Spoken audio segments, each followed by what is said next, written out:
ಸಾಮಾನ್ಯವಾಗಿ ನಾವೆಲ್ಲರೂ ಥಿಯಾಸಫಿಯ ಒಂದು ಪರಿಚಯಕ್ಕೆ ಬಂದಾಗ ನಾವು ಯಾವ ಅವಶ್ಯಕತೆಯಿಂದ ಇದನ್ನ ಮಾಡಿದ್ದೇವೆ ಅಂತ ಯೋಚನೆ ಮಾಡೋಣ. ಯಾವ ಅವಶ್ಯಕತೆಯೂ ಇಲ್ಲದೆ ಯಾವ ಕೆಲಸವನ್ನು ಮಾಡೋದಿಲ್ಲ. ಎಲ್ಲರೂ ತಮ್ಮ ತಮ್ಮ ಜೀವನದಲ್ಲಿ ನೆಮ್ಮದಿಯಾಗಿದ್ದು ತಾವು ತಮ್ಮ ತಮ್ಮ ನಿತ್ಯ ಧರ್ಮಗಳನ್ನು ಪಾಲನೆ ಮಾಡಿ ತಮ್ಮ ಜೀವನವನ್ನ ಸುಗಮವಾಗಿ ಸಾಗಿಸಿಕೊಂಡಿದ್ರೆ ಹಾಗೂ ಪ್ರಪಂಚದಲ್ಲಿ ಅದರಿಂದ ಎಲ್ಲರಿಗೂ ಸುಖ ಶಾಂತಿ ನೆಮ್ಮದಿಗಳು ದೊರಕ್ತಾ ಇದ್ದಿದ್ದು ಗೊತ್ತಾಗಿದ್ರೆ ಆಗ ಬಹುಶಃ ಯಾರು ಹೊಸದಾದ ಒಂದು ಮಾರ್ಗವನ್ನ ಅನುಸರಿಸುವ ಪ್ರಯತ್ನ ಮಾಡ್ತಾ ಇರಲಿಲ್ಲ. ಅದು ಇಲ್ಲದೇ ಇದ್ದರಿಂದಲೇ ಹುಡುಕಿಕೊಂಡು ಬಂದು ಯಾವ ಮಾರ್ಗದಿಂದ ನಮಗೆ ನೆಮ್ಮದಿ ಸಿಗ್ತದೆ, ಯಾವ ಮಾರ್ಗದಿಂದ ನೆಮ್ಮದಿ ಸಿಗ್ತದೆ, ಈ ರೀತಿ ಯೋಚನೆ ಮಾಡಿ ಅಂತಹ ಒಂದು ಆಲೋಚನೆಯಲ್ಲಿ ತೊಡಗಿದಂತಹ ಅನೇಕ ಜನರುಗಳು ಒಟ್ಟಾಗಿ ಅವರ ಪರಿಚಯಕ್ಕೆ ಥಿಯಾಸಫಿಯ ವಾಂಗ್ಮಯ ಸಿಕ್ಕಿ ಅದರ ಒಂದು ಪ್ರವರ್ತಕರು ಇಲ್ಲಿ ಬಂದು ಈ ಇಷ್ಟು ಜನರನ್ನ ಥಿಯಾಸಫಿಯ ಪರಿಚಯದೊಳಕ್ಕೆ ಅದರ ಒಂದು ಪರಿವೇಶದೊಳಕ್ಕೆ ತಂದಿದ್ದಾರೆ. ಆದ್ರಿಂದ ನಮ್ಗೆಲ್ಲರಿಗೂ ಮುಖ್ಯವಾದ ಒಂದು ಪ್ರಶ್ನೆ ಏನು ಅಂದ್ರೆ, ನಾವು ಈ ಥಿಯಾಸಫಿಯನ್ನ ವ್ಯಾಸಂಗ ಮಾಡುವ ಉದ್ದೇಶ ಹಾಗೂ ಥಿಯಾಸಫಿಯಲ್ಲಿ ಹೇಳಿದಂತಹ ಎಲ್ಲ ತಿಳುವಳಿಕೆಯನ್ನು ಪಡೆದುಕೊಂಡು ಅದರಂತೆ ನಾವು ಜೀವನವನ್ನ ಹೇಗೆ ನಡೆಸಬಹುದು, ಇದನ್ನ ನಾವು ಮುಖ್ಯವಾಗಿ ತಿಳಿದುಕೊಳ್ಬೇಕು.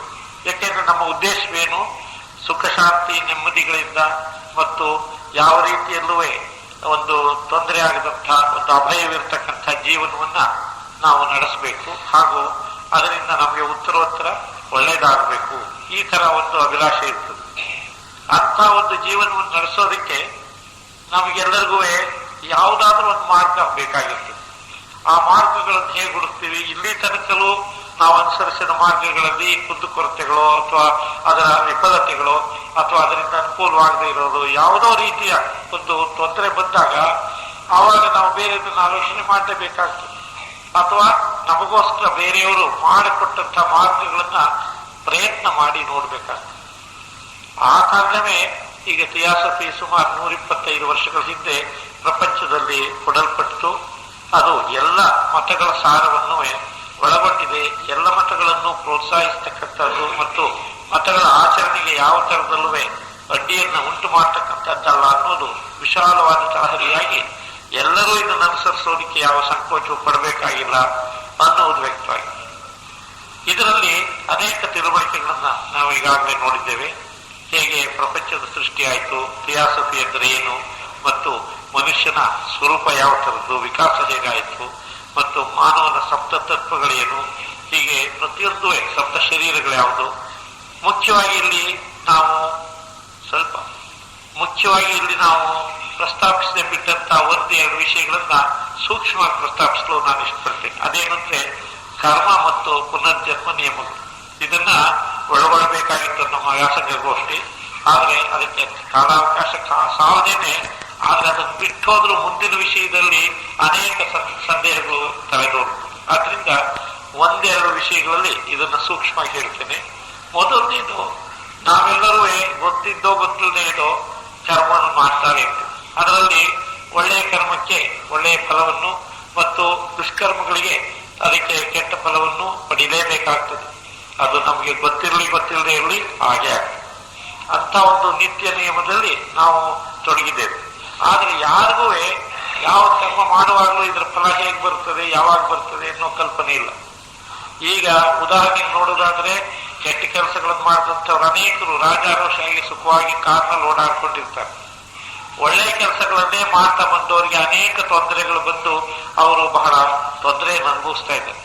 ಈ ತರ ನೋಡಿದಾಗ ನಾವು ಯಾವ ಫಲವನ್ನು ಯಾವ ಕರ್ಮವು ಕೊಡುತ್ತೋ ಏನೋ, ಅಥವಾ ಕರ್ಮಕ್ಕೂ ಫಲಕ್ಕೂ ಸಂಬಂಧ ಇಲ್ವೇನೋ ಅನ್ನುವ ಅನುಮಾನ ಬರ್ತದೆ. ಅದಕ್ಕೆ ಥಿಯಾಸಫಿಯಲ್ಲಿ ಮುಖ್ಯವಾಗಿ ಈ ಒಂದು ತಿಳುವಳಿಕೆ ಕೊಡಲಾಗಿದೆ. ಅದೇನಂದ್ರೆ, ಪ್ರತಿಯೊಬ್ಬನೂ ತಾನು ಮಾಡ್ತಕ್ಕಂಥ ಕರ್ಮಕ್ಕೆ ಫಲವನ್ನು ಅನುಭವಿಸಬೇಕು. ಆದ್ರೆ ಅದು ತಕ್ಷಣವೇ ಒದಗಿ ಬರೋದಿಲ್ಲ. ನಾವು ಮಾಡ್ತಕ್ಕಂಥ ಕರ್ಮಗಳೆಲ್ಲವೇ ನಮ್ಮ ನಮ್ಮ ಖಾತೆಗೆ ಜಮಾ ಆಗ್ತಾ ಇರ್ತದೆ. ಅದನ್ನ ಸಂಚಿತ ಕರ್ಮ ಅಂತ ಹೇಳ್ತೀವಿ. ಆ ಸಂಚಿತ ಕರ್ಮವನ್ನ ಪ್ರತಿ ಜನ್ಮದಲ್ಲಿಯೂ ಜನ್ಮವೆತ್ತುವಾಗ ಜೀವಾತ್ಮನಿಗೆ ಕರ್ಮದೇವತೆಗಳು ಇಷ್ಟಿಷ್ಟು ಕರ್ಮವನ್ನ ನೀನು ಈ ಜೀವನದಲ್ಲಿ ಅನುಭವಿಸುವ ಹಾಗೆ ಅಂತ ಹೇಳಿ ಪಾಪ ಪುಣ್ಯ ಎರಡನ್ನೂ ಅವನಿಗೆ ಹಂಚಿಕೊಡ್ತಾರೆ. ಆ ಹಂಚುವುದರಲ್ಲಿ ಅವನ ಜೀವನ ಬೆಳವಣಿಗೆಗೆ ಅನುಕೂಲವಾಗುವಂತೆ ಅವನೇನಾದ್ರೂ ಹೆಚ್ಚು ಬೆಳೆದವನಾಗಿದ್ರೆ ಅವನಿಗೆ ಕೆಟ್ಟ ಕರ್ಮಗಳನ್ನೇ ಜಾಸ್ತಿ ಅನುಭವಿಸಕ್ ಕೊಡ್ತಾರೆ. ಅವನು ಹೆಚ್ಚು ಸಾಧಕನಾಗಿ ಮಾರ್ಗವಾಗಿದೆ. ಹಾಗೆ ಒಳ್ಳೆ ಒಳ್ಳೆಯ ಕರ್ಮವನ್ನು ಸ್ವಲ್ಪ ಕಡಿಮೆ ಕೊಡ್ಬೋದು. ಅದೇನೆ ಅವನು ಬೆಳೆಯದೇ ಇರ್ತಕ್ಕಂಥ ಜೀವಾತ್ಮನಾದ್ರೆ ಅವನಿಗೆ ಹೆದರಿಸಬಾರ್ದು, ಈಗಲೇ ಜೀವನದಲ್ಲಿ ಅವನು ನಿರಾಸೆ ಹೊಂದಬಾರ್ದು ಅಂತ ಹೇಳಿ ಅವನಿಗೆ ಒಳ್ಳೆಯ ಕರ್ಮದ ಫಲವನ್ನು ಕೊಟ್ಟು ಅವನನ್ನು ಅನುಕೂಲವಾಗಿರ್ತಾನೆ. ಅದರಿಂದಲಾದ್ರೂ ಅವನು ಮುಂದಕ್ಕೆ ಒಳ್ಳೆ ಕೆಲಸ ಮಾಡ್ತಾ ಬರಲಿ, ಒಳ್ಳೆ ಬೆಳವಣಿಗೆ ಆಗಲಿ ಅಂತ. ಹಾಗೂ ಅವನ ದುಷ್ಕರ್ಮಗಳನ್ನು ಆದಷ್ಟು ಅವನಿಗೆ ಕಡಿಮೆ ಕೊಟ್ಟಿರ್ತಾನೆ. ಮತ್ತೆ ಜೀವಾತ್ಮನು ಬೆಳೆದಂತೆಲ್ಲ ಅವನಿಗಿರ್ತಕ್ಕಂಥ ಕರ್ಮಗಳನ್ನು ಅವರು ಹೆಚ್ಚೆಚ್ಚು ಅನುಭವಿಸೋದಕ್ಕೆ ಕೊಡ್ತಾರೆ. ಆ ರೀತಿಯಲ್ಲಿ ಅವನ ಕರ್ಮ ಫಲವನ್ನ ಅನುಭವಿಸ್ತಾನೆ ಇರ್ಬೇಕು. ಮತ್ತು ಇದಕ್ಕೆ ನಾವು ಪ್ರತಿ ಜನ್ಮದಲ್ಲೂ ಅನುಭವಿಸಬೇಕಾದಂಥ ಕರ್ಮಕ್ಕೆ ಪ್ರಾರಬ್ಧ ಕರ್ಮ ಅಂತ. ಅದು ಅಂಗವಿಕಲತೆ ಆಗಿರ್ಬೋದು, ಬಡತನ ಪ್ರಾರಬ್ಧ ಅಲ್ಲ, ಯಾಕೆಂದ್ರೆ ಮನುಷ್ಯ ಪ್ರಯತ್ನದಿಂದ ನಿವಾರಣೆ ಮಾಡ್ಕೋಬಹುದು. ಆದ್ರೂ ಕೆಲವರು ಅದೃಷ್ಟಹೀನರು ಇರ್ತಾರೆ, ಅವ್ರಿಗೆ ಏನೇ ಕೊಟ್ಟರು ಕೈ ಹತ್ತೋದಿಲ್ಲ. ಹಾಗೆ ಬಡತನ, ಅಂಗವಿಕಲತೆ, ರೋಗ ರುಜಿನಗಳು, ಆಮೇಲೆ ಸಂತಾನವಿಲ್ಲದೆ ಇರ್ತಕ್ಕಂಥದ್ದು, ಇಂಥದ್ದೆಲ್ಲ ಕೆಲವೆಲ್ಲವೇ ಕರ್ಮಗಳ ಫಲಗಳು. ಇದನ್ನ ಪ್ರಾರಬ್ಧ ಕರ್ಮ ಅಂತ ಹೇಳ್ತೀವಿ. ಹಾಗೇನೆ ಇನ್ನು ನಾವು ಈ ಜನ್ಮದಲ್ಲಿ ಮುಂದೆ ಮಾಡ್ತಕ್ಕಂಥ ಹೋಗೋ ಕರ್ಮಕ್ಕೆ ಅದಕ್ಕೆ ಮುಂದೆ ಫಲವನ್ನ ಕೊಡ್ತಾರೆ. ಅದಕ್ಕೆ ಆಗಾಮಿ ಕರ್ಮ ಅಂತ. ಆದ್ದರಿಂದ ಕರ್ಮವನ್ನ ಪ್ರಾರಬ್ಧ ಕರ್ಮ, ಸಂಚಿತ ಕರ್ಮ, ಆಗಾಮಿ ಕರ್ಮ ಅಂತ ಹೇಳಿ 3 ಭಾಗ ಮಾಡಿ ಅದರಲ್ಲಿ ನಾವು ಯಾವುದನ್ನು ಅನುಭವಿಸಿದೀವೋ ಅದಕ್ಕೆ ನಮ್ಮ ಹಿಂದಿನ ಜನ್ಮದ ಕರ್ಮಗಳೇ ಕಾರಣ. ಮತ್ತು ನಾವು ಹಾಗಂತ ಕೆಟ್ಟ ಫಲವನ್ನು ಅನುಭವಿಸಬೇಕಾದಾಗ ಅದರಿಂದ ಬೇಸರಗೊಂಡು ನಾವು ಒಳ್ಳೇದು ಮಾಡೋದೇ ಬೇಡ ಅಂತ ತೀರ್ಮಾನ ಮಾಡೋದು ಕೂಡ. ಯಾಕೆಂದ್ರೆ ಒಳ್ಳೆಯ ಕರ್ಮಗಳಿಗೆ ಮುಂದೆ ಒಳ್ಳೇದು ಬಂದೇ ಬರ್ತದೆ, ಕೆಟ್ಟ ಕರ್ಮಗಳಿಗೆ ಮುಂದೆ ಕೆಟ್ಟದ್ದು ಬಂದೇ ಬರ್ತದೆ. ಆದ್ರಿಂದ ಇದನ್ನ ದೃಷ್ಟಿಗೆ ಇಟ್ಕೊಂಡ್ರೆ ಪ್ರತಿಯೊಬ್ಬನು ಒಳ್ಳೆಯ ನಡವಳಿಕೆಯನ್ನು ಅನುಸರಿಸೋದು ಮುಂದಿನ ದೃಷ್ಟಿಯಿಂದ ಹಾಗೂ ಈಗಿನ ದೃಷ್ಟಿಯಿಂದಲೂ ಕ್ಷೇಮ ಮತ್ತು ಆತ್ಮನ ಬೆಳವಣಿಗೆಗೆ ಆಗುತ್ತೆ. ಆದ್ರಿಂದ ಕೆಟ್ಟ ಕರ್ಮಗಳನ್ನು ಮಾಡ್ತಾ ಇದ್ದಾಗ ಆತ್ಮನ ಬೆಳವಣಿಗೆ ಆಗೋದಿಲ್ಲ. ಅದರಿಂದಲೇ ಅವನು ಮತ್ತೆ ಪುನಃ ಜನ್ಮಗಳನ್ನು ಎತ್ತು ಬರಬೇಕಾಗುತ್ತೆ. ಅದಕ್ಕೋಸ್ಕರ ಈ ಕರ್ಮವನ್ನು ಅನುಭವಿಸೋದಕ್ಕೋಸ್ಕರ ಮತ್ತು ಬೆಳವಣಿಗೆಯನ್ನು ಪೂರೈಸೋದಕ್ಕೋಸ್ಕರ ವಿಕಾಸದ ಹಂತದಲ್ಲಿ ಒಂದೇ ಜನ್ಮ ಸಾಕಾಗೋದಿಲ್ಲ. ಅದಕ್ಕೋಸ್ಕರ ಆತ್ಮ ಪ್ರತಿಯೊಂದು ಮರಣದ ನಂತರವೂ ಮತ್ತೆ ಪುನಃ ಅವನು ಮರಣಾನಂತರ ಪರಿಸ್ಥಿತಿಯನ್ನು ನೋಡಿದ್ರೆ ಅವನು ಹೇಗೆ ಕಾಮ ಶರೀರದಲ್ಲಿ, ಛಾಯಾ ಶರೀರದಲ್ಲಿ, ಕಾಮ ಶರೀರದಲ್ಲಿ, ಸ್ಥೂಲ ರೂಪ ಶರೀರದಲ್ಲಿ ಹೇಗೆ ಇದ್ದು ಸ್ವಲ್ಪ ಸಮಯದ ನಂತರ ಆ ಶರೀರಗಳನ್ನೆಲ್ಲ ಕಳಚಿಕೊಂಡು ಪುನಃ ಅವನು ಕಾರಣ ಶರೀರದಲ್ಲಿ ಸ್ವಸ್ಥಾನದಲ್ಲಿರ್ತಾನೆ. ಆ ಸ್ವಸ್ಥಾನದಲ್ಲಿ ಅವನು ತನ್ನ ಸಂಸ್ಕಾರ ಬೀಜ ರೂಪದಲ್ಲಿ ಎಲ್ಲವುದನ್ನು ಹೊಂದಿಕೊಂಡು ಪುನಃ ಅವನಿಗೆ ಕರ್ಮದೇವತೆಗಳು ಯಾವಾಗ ಜನ್ಮ ಎತ್ತಬೇಕು ಅನ್ನೋದನ್ನ ನಿರ್ಧರಿಸಿ, ಯಾವ ತಂದೆ ತಾಯಿಗಳ ಹೊಟ್ಟೆ ಹುಟ್ಟಬೇಕು, ಯಾವ ಸನ್ನಿವೇಶದಲ್ಲಿ ಹುಟ್ಟಬೇಕು, ಇವನ ಶತ್ರುಗಳು ಯಾರು, ಮಿತ್ರರು ಯಾರು, ಇವನಿಗೆ ಅಂಟಮಂತ್ರ ಯಾರು ಬೇಕು, ಎಲ್ಲವುದನ್ನು ನಿಗದಿ ಮಾಡಿ ಅವನಿಗೆ ಒಂದು ಸರಿಯಾದಂತಹ ಒಂದು ಜನ್ಮವನ್ನು ಕರುಣಿಸಿ ಅವನಿಗೆ ಮತ್ತೆ ಪುನಃ ಆ ಜನ್ಮದಲ್ಲಿ ಅನುಭವಿಸಬೇಕಾದಂತ ಕರ್ಮ ಫಲವನ್ನು ಕೊಟ್ಟು ಕಳಿಸ್ತಾರೆ. ಇದು ಈ ಕರ್ಮ ಮತ್ತು ಪುನರ್ಜನ್ಮಗಳ ಸ್ಥೂಲವಾದಂಥ ವಿಷಯ. ಯಾಕೆ ಇದನ್ನ ಪ್ರಸ್ತಾಪ ಮಾಡ್ಬೇಕಾಯ್ತು ಅಂದ್ರೆ ಇದಿಲ್ಲದೇನೆ ನಮ್ಗೆ ಬಾಳಿನ ಉದ್ದೇಶ ಪೂರ್ತಿಯಾಗಿ ಅರ್ಥವಾಗೋದು ಕಷ್ಟ. ಈಗ ನಾವೆಲ್ಲರೂ ಯಾವ್ಯಾವುದೋ ರೀತಿಯಲ್ಲಿ ಬಾಳನ್ನ ನಡೆಸ್ತಾ ಇದ್ದೀವಿ. ನಮ್ಮ ಅರ್ಥಕ್ಕೆ ನಾವು ನಡೆಸ್ತಿರೋದು ಸಾಕು, ನಮ್ಗೆ ಅರ್ಥವಾಗಿದೆ. ನಾವೆಲ್ಲ ನಿಮಗೆ ಅರ್ಥವಿಲ್ವೇ, ಬಾಳಿನ ಅರ್ಥ ಗೊತ್ತಿಲ್ವೇ ಅಂತ ಕೇಳಿದ್ರೆ ಗೊತ್ತಿದೆ. ಈಗ ನಾವೆಲ್ಲ ಹುಟ್ಟಿದೀವಿ, ಬೆಳೆದಿದ್ದೀವಿ, ವಿದ್ಯಾವಂತರಾಗಿದ್ದೀವಿ ಅಥವಾ ಕಸುಬುದಾರರಾಗಿದ್ದೀವಿ, ನಮ್ಮ ಸಂಪಾದನೆ ಮಾಡ್ಕೋತಾ ಇದ್ದೀವಿ, ನಮ್ಮ ಮಕ್ಕಳು ಮರಿ ಸಾಕ್ತಾ ಇದ್ದೀವಿ, ನಾವು ನೆಮ್ಮದಿಯಾಗಿದ್ದೀವಿ ನಮ್ಮ ಮಟ್ಟಿಗೆ ಹಾಗೆ. ಆದರೆ ನಮ್ಮ ಬಾಳಿನ ಪೂರ್ತಿ ಅರ್ಥ ನಮಗೆ ಗೊತ್ತಿದೆ. ಯಾಕೆಂದ್ರೆ ನಾವು ಯಾವ ರೀತಿ ಬದುಕಬೇಕು, ನಮ್ಮ ಬಾಳಿನ ಉದ್ದೇಶವೇನು, ಈ ಪ್ರಪಂಚದಲ್ಲಿ ಬಂದಿದ್ದು ಏಕೆ, ಇದಕ್ಕೆ ಕಸ್ತಂ ಕೋಹಂ ಕುತ ಆಯಾತಃ ಕಾಮೇ ಜನನಿ ಕೋಮೇ ತಾತಃ ಅಂತೇಳಿ ಭಜಗೋವಿಂದ ಸ್ತೋತ್ರ. ನೀನು ಯಾರು, ನಿನ್ನೇಕೆ ಬಂದೆ, ಎಲ್ಲಿಂದ ಬಂದೆ, ನಿನ್ನ ತಂದೆ ತಾಯಿ ಯಾರು, ಈ ನಿಜವನ್ನು ತಿಳಿ ಹಾಗೆ ಅಂತ ಹೇಳಿ ಒಂದು ಸ್ತೋತ್ರದಲ್ಲಿ ಬರ್ತದೆ. ಹಾಗೆ ನಾವು ಯಾರು, ನಿಜವಾಗಿ ನಾವು ಯಾರು ಅಂತ ಕೇಳಿದ್ರೆ ನಮ್ಮ ಉತ್ತರ ಏನು, ನಮ್ಮ ದೇಹವನ್ನು ತೋರಿಸಿ ನಮ್ಮ ಹೆಸರು ಹೇಳಿ ನಮ್ಮ ತಂದೆ ತಾಯಿಗಳು ಇಂಥವ್ರು, ನಮ್ಮ ಹುದ್ದೆ ಇಂಥದ್ದು, ನನ್ನ ಅಧಿಕಾರ ಇಂಥದ್ದು, ಇದನ್ನ ಹೇಳ್ಬಿಡ್ತೀವಿ ಅಷ್ಟೇ ಹೊರತು ಯಾರಂತ ಇನ್ನೊಂದ್ಸಲ ಉತ್ತರ ಹೇಳಿದ್ರೆ ಮತ್ತೆ ಅದನ್ನೇ ಹೇಳ್ಬೋದು ಹೊರತು ಇನ್ನೇನು ಗೊತ್ತಿಲ್ಲ. ಆದ್ರೆ ನಿಜವಾಗಿ ನಾನು ಯಾರು ಅನ್ನೋ ಪ್ರಶ್ನೆಗೆ ಬಹಳ ಕಷ್ಟವಾದಂತ ಉತ್ತರ. ಯಾಕೆಂದ್ರೆ ನಾನು ಯಾರು ಅನ್ನೋದು ನನಗೆ ಗೊತ್ತಿಲ್ಲ. ನಾನು ಈ ಒಂದು ಜನ್ಮದಲ್ಲಿ ಇಂಥ ಒಂದು ಪರಿಚಯವನ್ನು ಹೊಂದಿದ್ದೇನೆ, ಇಂಥ ಒಂದು ಗುರುತನ್ನು ಹೊಂದಿದ್ದೇನೆ ಅಷ್ಟೇ ಹೊರತು ನಾನು ಇದೇ ಜನ್ಮದಲ್ಲೇ ಮೊದಲ ಜನ್ಮ ಇರ್ತಿಲ್ಲ. ನನ್ನ ಜನ್ಮ ಅನೇಕ ಜನ್ಮಗಳ ನಂತರ ಈ ಜನ್ಮಕ್ಕೆ ಬಂದಿದ್ದೇನೆ. ಆದ್ರಿಂದ ನಾನು ಯಾರು ಅಂತ ಕೇಳಿದ್ರೆ ಉತ್ತರ ಹೇಳೋದು ಕಷ್ಟ. ನಾನು ಒಬ್ಬ ಜೀವಾತ್ಮ. ಹಾಗೆ ಎಲ್ಲರೂ ಜೀವಾತ್ಮ. ಆ ಜೀವಾತ್ಮಗಳೆಲ್ಲರೂ ಅನೇಕ ಜನ್ಮಗಳನ್ನೆತ್ತಿ ಅನೇಕ ಜನ್ಮಗಳಲ್ಲಿ ತಮ್ಮ ಕರ್ಮಫಲಗಳನ್ನು ಅನುಭವಿಸಿ ಪುನಃ ಕರ್ಮಗಳನ್ನು ಮಾಡಿ ಮತ್ತೆ ಮತ್ತೆ ಜನ್ಮನ್ನ ಎತ್ತಾ ಇದ್ದಾರೆ. ಅದಕ್ಕೆ ಪುನರಪಿ ಜನನಂ ಪುನರಪಿ ಮರಣಂ ಪುನರಪಿ ಜನನಿ ಜಠರೇ ಶಯನಂ ಇಹ ಸಂಸಾರೇ ಖಲು ದುಸ್ತಾರೆ ಕೃಪಯಾ ಪಾರೇ ಪಾಹಿ ಮುರಾರೇ. ಹೀಗೆ ಭಜಗೋವಿಂದ ಸ್ತೋತ್ರ. ಅಂದ್ರೆ ಪುನಃ ಪುನಃ ಜನ್ಮ ಎತ್ತಾ ಇದೀವಿ, ಪುನಃ ಮತ್ತೆ ಮರಣಿಸ್ತಾ ಇದೀವಿ, ಪುನಃ ಜನನಿ ಜಠರದಲ್ಲಿ ವಾಸ ಮಾಡ್ತಾ ಇದ್ದೀವಿ. ನಮ್ಗೆ ಇಂಥ ಒಂದು ಸಂಸಾರ ದುಃಖವನ್ನ ಹೋಗಲಾಡಿಸು, ನಮ್ಮನ್ನು ಕೈ ಹಿಡಿದು ಕಾಪಾಡುವಂತ ಭಗವಂತನಲ್ಲಿ ಪ್ರಾರ್ಥನೆ. ಯಾಕೆಂದ್ರೆ ಈ ಸಂಸಾರ ಚಕ್ರ ಅನ್ನೋದು ಇದೆಯಲ್ಲ, ಇದು ನಮಗೇನೋ ಈಗ ನಾವು ನೋಡ್ತಿರೋದು ಕೇವಲ ಕೆಲವು ದಿನಗಳ ಜೀವನ.